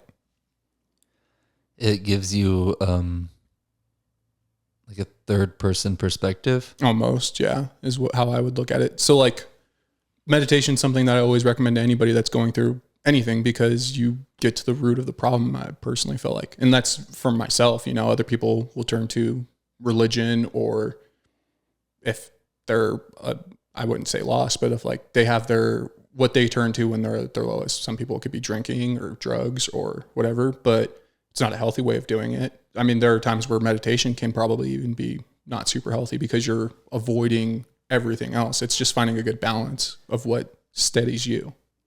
I want to say that there's like a second voice inside our heads, at your best anyways, that conscious, like you have to create a character almost, because I think of David Goggins always talks about how he has another voice, like the better David in him going, get the fuck up, go to the fucking gym, do that, run that fucking, take one more fucking step. And he tries to listen to that voice until his little lesser David is like, just stop, like they're battling. And people always say that, like, there's two wolves in your head, and which one do you feed?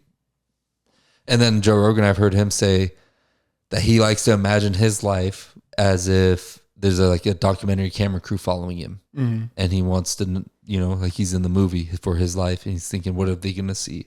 Yeah. Like, what are my kids going to see from my movie? And then that's almost like putting a third person perspective too. You know, you have to create this character. Jocko Willink, he goes, good. When bad things happen, he creates a voice in his head that says, good. Good did that happen. I know you feel like shit, but good. Yeah. That gives us a chance to learn. Gives us a chance to do this. It seems to be the key to be able to really have that conscious voice. It's almost like a different voice. Why do we feel that? I wonder why we feel that we have two voices often. Well, I think it kind of comes down to what you have in your life. So like when you were just saying that, it made me think like the Joe Rogan part, like we were talking about this earlier in the sense of like being able to keep moving forward and doing the things that you do when you face hardship and whatnot. Like for me, it's always been, I don't think I started looking at my life being super difficult or challenging until Anna Lee was born. And then it changed my perspective on a lot of things because it wasn't just like my mom and myself anymore. My little sister got thrown in the equation. So like, I always wanted to be better for her. But I think a part of that is because I didn't have that fatherly like experience with my dad, and I knew she wasn't going to have it with hers. So it's like trying to be a better person for somebody else. And then you get to a point where it's like, it's not just for that other person. It's also for you. Like you realize like what you were doing wasn't right, or you weren't doing something good enough. Right. So like, since I can honestly say since like Anna Lee was born, like I've noticed hardships easier than like being able to push them aside, because it's like, it's not just affecting me anymore. It's affecting her as well. Dude, that's literally like the concept of God. Mm-hmm. It's like you have to have a greater purpose, something beyond you. And that gives you strength. Yeah. And honestly, like my little sister is one of the reasons that I'm here and have dealt with everything that I've been able to, because I'm trying to show her that even though there's always going to be hardships, and sometimes it's going to be worse for other people, but the fact that we're able to get through it and we're still moving forward is what I want to show her, because no matter what, you can keep moving forward. Does that make sense? That makes complete sense. Yeah. So like when, like I have people all the time be like, oh, I just don't know how you do it. Or you're a really strong person. And it's like, I have to be. Like, I don't have that option to just give up, because if I give up, then I'm showing her that she can give up, and I want better for her. So like trying to better my life and not find purpose, because I have my purpose, but it's waking up every single day and being like, okay, it could be a shitty day. It could be the best day of my life, but I'm going to get through this, and she's going to see that I got through it. And like, you have to allow yourself to feel defeated, because that's how you get better, right? It's like going to the gym and getting your ass completely kicked by your workout, but you're going to wake up and you're going to feel better after that soreness is gone. So it's just a different workout almost. Like you're working your heart and your soul rather than your muscles when you deal with those hardships. I often think of it like Skyrim. You played Skyrim? Yeah, but I love Skyrim. Yeah, me too. It's such a classic. I was just talking about it yesterday, trying to convince Mark Tonge to play Skyrim. Oh my god, because you can't convince Mark Tonge to do anything. Yeah, I was like, dude, come on. I was like, it might be too complicated of a game for you, actually. Yeah, you just have to tell him he can't do it, and then he's gonna want to. Yeah, you're right, dude. That nails him exactly. But Skyrim in general, I think about, wow, if the more time you spend, getting hit with holding your shield up, it levels up your shield ability. The more time you swing in one arm, it levels up your one arm ability. Yeah. And so if you want to get good at taking punishment, you got to take punishment. You want to get good at doing anything, there's no going around it. You have to experience that. There's an experience factor that I feel like Bethesda nailed. Yeah. You have to experience that. You can't just level up and then throw in a bunch of skills into archery when you never even shot the bow. Yeah. You have to get that experience. And going through hardships is an inevitability in life. It's always going to happen. Yeah. Change is the one guarantee. There's always, nothing's forever. Yeah. Well, maybe not in this life, but maybe afterwards there's things that are forever. Yeah. But I mean, you're making a really good point. And they're like, so you think about like the aspect of like people that just get stuff handed to them and then they get that first hardship that they've ever had to deal with and they're just lost and they're lost forever. Like that's one of the reasons why like I always wished for like a normal life, not necessarily an easy life, like a normal life, but like looking back and seeing everything and how it's like unfolded. Like I personally cannot think of anything that could happen to where it'd be like, all right, well, I'm done. Like I give up because like it hasn't happened yet, you know, like there's one thing and I won't ever speak it into existence because I just don't ever see it happening. But besides like that one thing, like I don't think that there's anything that can make me just completely give up. Yeah. Resiliency is almost a lost art these days, I feel like. But you still are a man of the past. Yeah. You're a pretty hardcore old 1900s boy. Just got to keep on keeping on, dude. This is you right here with all the shit you've been through and you still have this fucking mindset, dude. This is the fucking equivalent of like the old 1800s coal miners who are just like, you just keep going, you know? You have to. But that's just it. Like you have to, because if you stop or if you give up, then like, what's after that?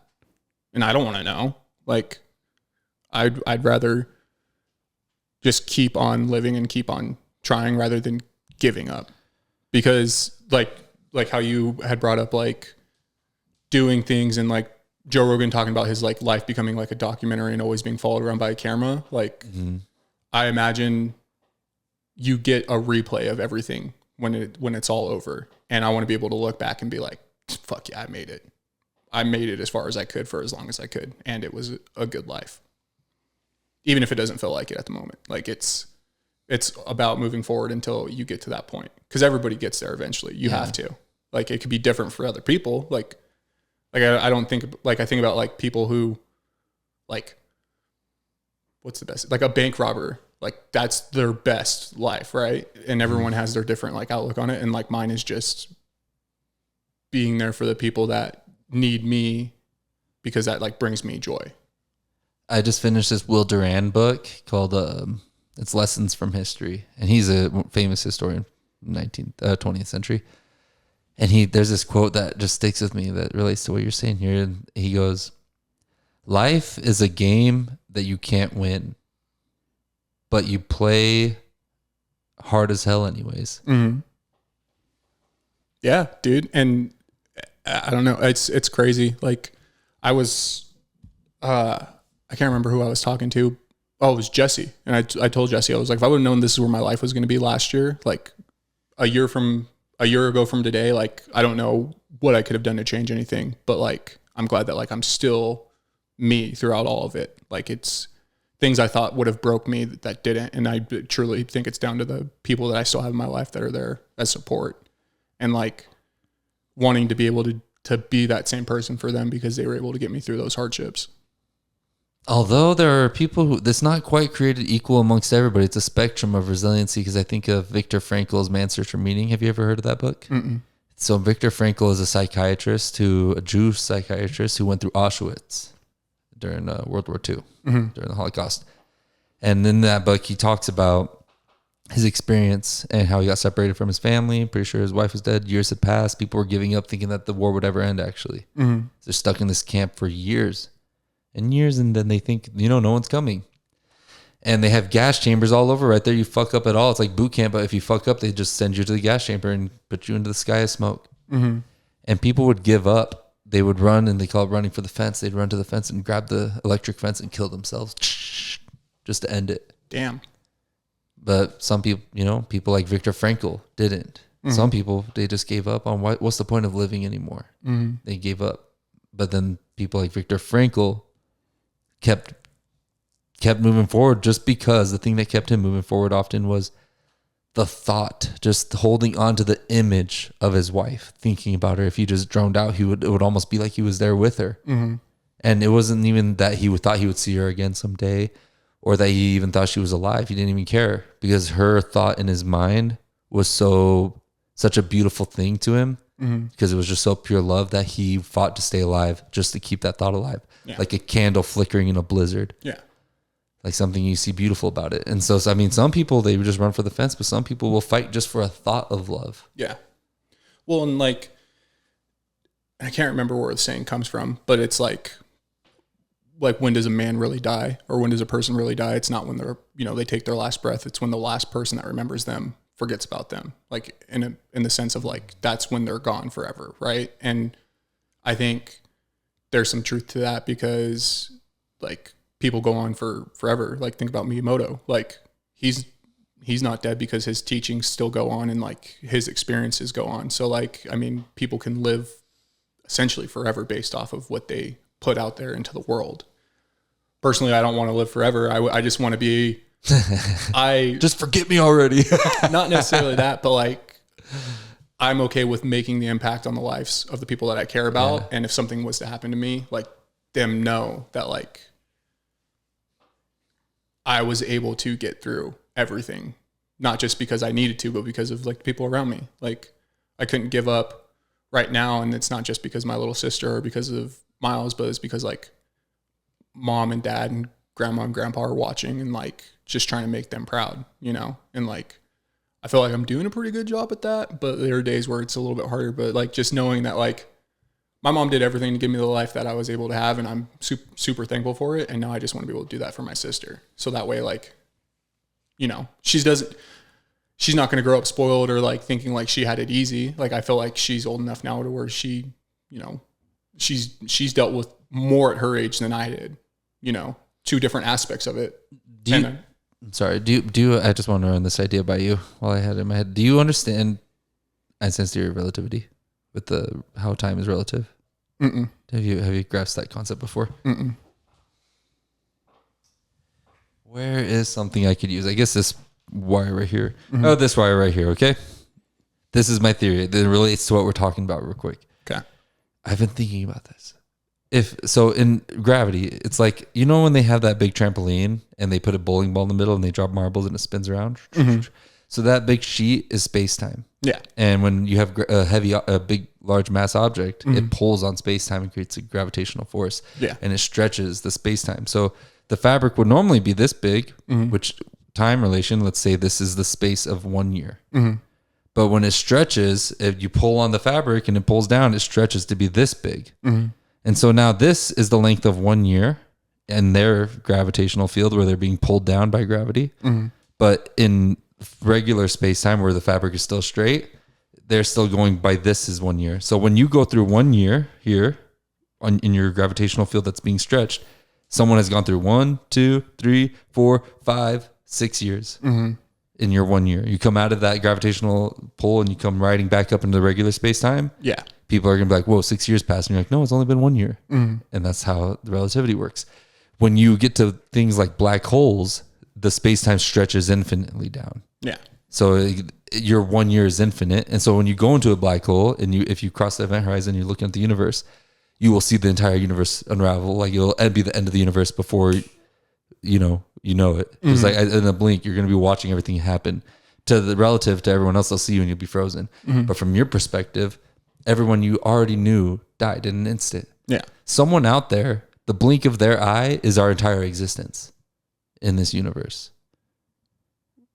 And because of that, because there's because that's a thing, that's literally a physics thing of our universe. Because of that, that means, since time is relative, if you die, if you're unconscious, that means you would be going to where the guy in the black hole goes to in the end, which means since time is relative and it'll be a blink of an eye, the moment you die, we're all instantly together again, because we all had died instantly in that fabric of time it took you to die. Yeah. And so it's like, say I pass away before you, I'd pass. The moment I am conscious again, wherever I am, if there's an afterlife or whatever, I should theoretically be there with everybody else. Yeah. And you'll be there too. And you'll be like, oh dude, I thought it's been years. Yeah. You died like 30 years before me. And it's like, no, but you're here with me instantly. At the moment we all pass, we're all together again instantly. Yeah. I thought that's kind of a beautiful thing when I thought about that. I was like, what the fuck? That seems like it's a crazy thought. It's a crazy concept. So it's like, because right now, theoretically, everyone you love, including me, all of us, will be watching you already right now. We're probably already in the afterlife watching ourselves right now. See, and that's what makes it a crazy thought. Yeah. That's where it gets fucking what? Yeah. So, going off topic, but it like kind of, I don't even think can say it like it plays into this, but like there was these two anime movies that released at the same time because they tell the same story, but depending on which one you watch first, they tell the story differently. And this same concept. Oh, you were telling me about this. Yeah. So like, I can't remember which one I watched first, but like just the concept behind it, it's crazy. So like at any point in any moment in your life, like you come to a crossroads with anything. It could This is the one where the grandpa died at the beginning, I think, or the dog dies. Yes. Is that I watched one of them? Yeah, I watched one of them. Mm-hmm. Okay, yeah, all right. Okay, so you know what this I'm talking about. This is the one we're talking about. Okay, yeah. I didn't watch the second one though. You should watch the second one because like the way that it's the same thing but a different universe.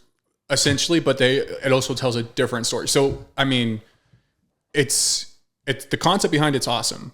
And like the story I really enjoyed, but like it's supposed to be a love story or a tragedy depending on how you watch it, right? Okay. So I think refresh the concept.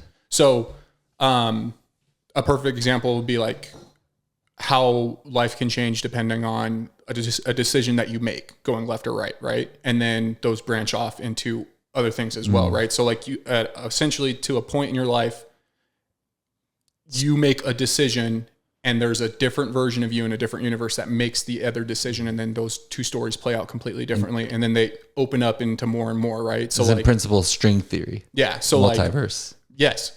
So like there's a version of me that rather than taking a drink of this water, takes a drink of this, and then their life plays out completely differently.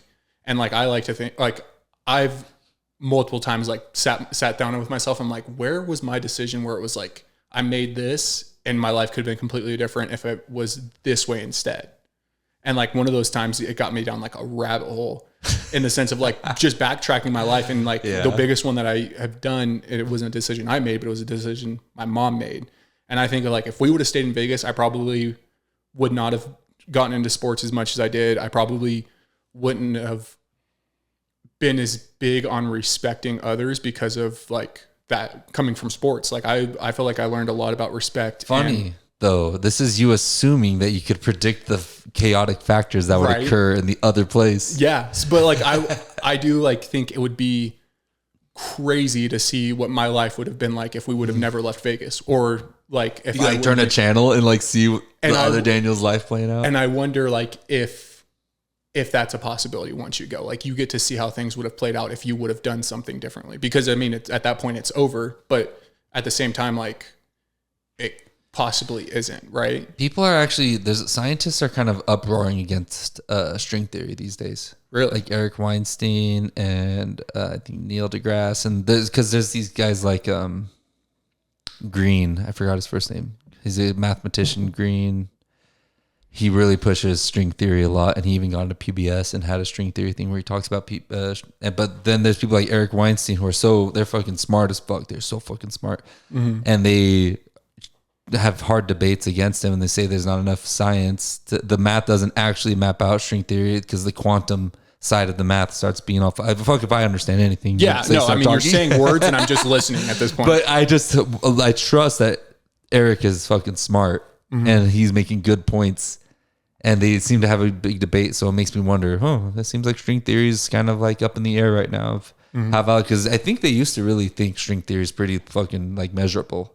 Like we're in a universe of strings where every decision you can make could change, the butterfly effect factor, like you were saying. Well, yeah. And I mean, I think it's crazy to think that there isn't that possibility almost, because like, there's no way that this is just it, right? Like, well, have you heard of Schrodinger's cat, where you put a cat in a box and you if you like shake up the box and you go open it, this is like it's supposed to be like a hole, but people really run with it as if it's a theory.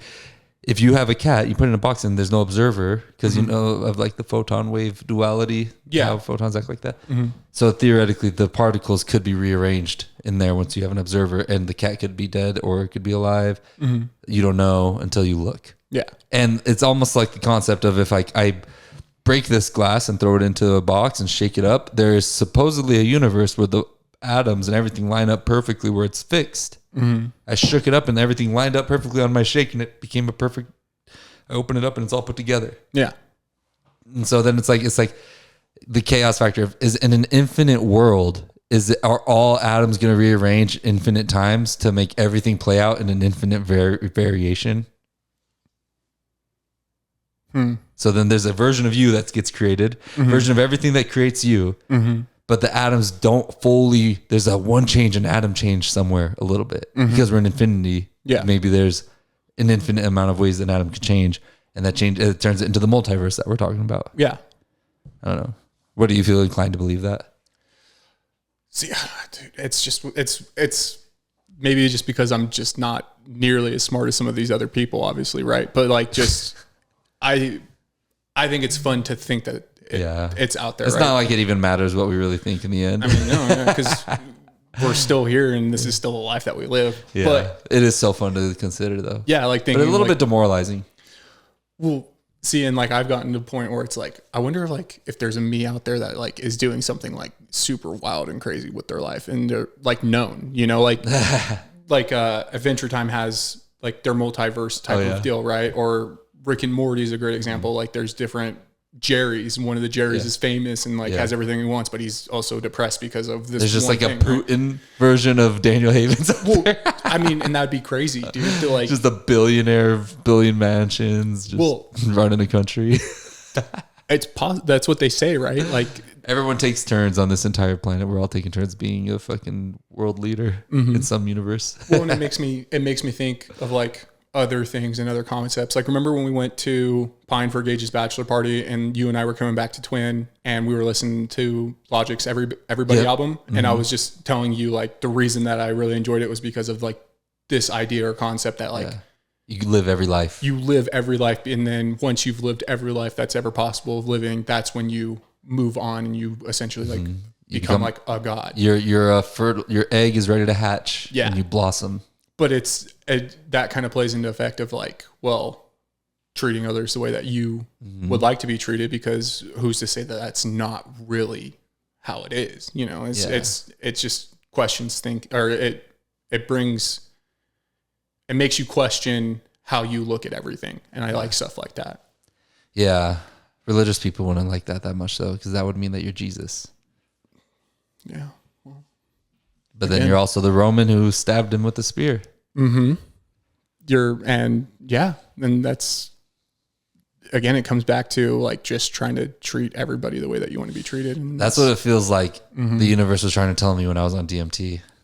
It was like, that's what it is. You're literally everybody. We're all the same.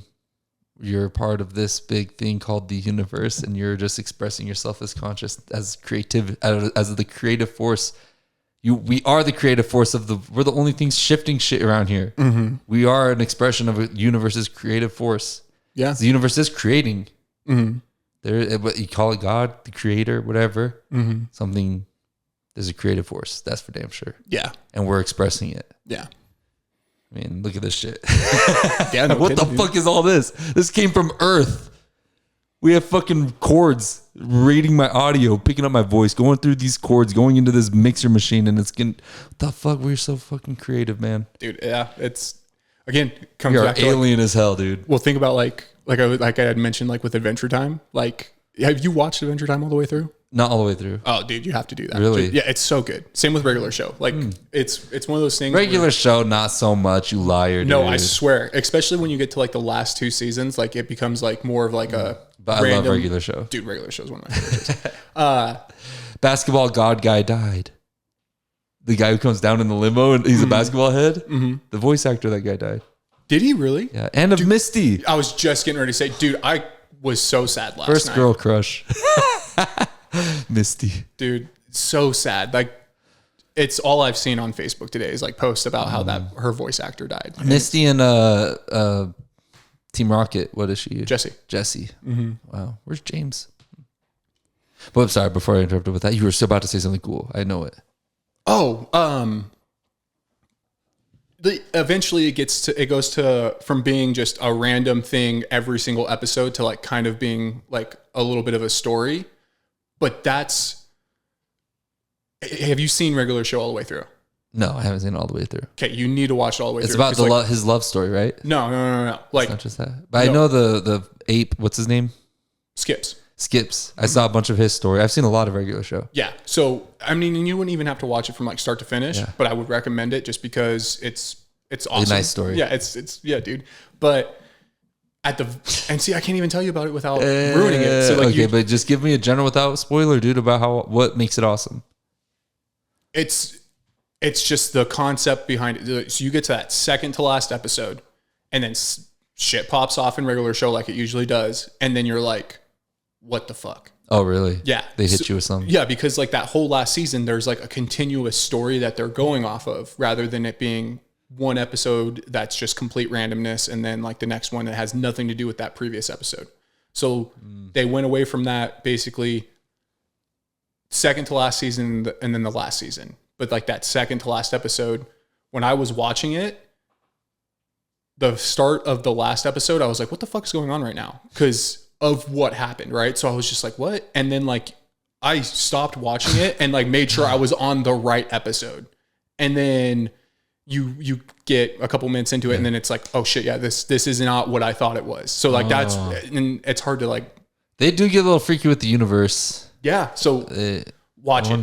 I wonder what the twist is. They're pretty intelligent writers, honestly. Yeah. They do some cool stuff. They got to be on some mushrooms or something. And the creator of Regular Show has another show called, I think it's Close Enough, where it's an adult version basically of Regular Show. Oh, really? Yeah. And that's really good. I watched that. Yeah. Because it's just, I mean, they swear and it's still same thing, wild concepts, and it's really good. It's distracting. Speaking of second to last, do not read the final pages of Musashi. Those are the most epic pages. Don't read those last two pages? Yeah. It ends on the climax. Really? It's not like there's not going to be much. But it's what makes it so awesome. But do not. It's going to boil up. And the maximum boiling point is the end. And you don't want to go out. Don't ruin it for yourself and be like, let me just look at the final. Oh, so you're saying don't read those last two pages. Shit. Yeah, don't accidentally look at that shit. Oh, okay. I thought you were just saying to work your way up. I thought you were saying stop at that second to last page and just don't ever. Oh, no. As in, don't cheat. Don't spoil. No, don't fucking look at the ending pages. Because I know some people do that. They just fucking go to the final. No, I can't do that. Yeah, because especially for Musashi, it's the way that story structure comes to a peak. It's for me worth it. It is such a crazy epic final point. I'm gonna start reading epicness for the end. Yeah, and there's a lovely romance story in there that, I mean, I know you're a little bit of a romantic. You probably like it. Anyways, I love you, Daniel. I love you too. Thank you so much for coming in and hanging out with me. We'll have to do this more often. Yeah. And let's go to the gym together. Yeah, sure. Let me know when you want to go. Yeah. All right. Let life get normal again. Yep. All right. Peace out, everybody.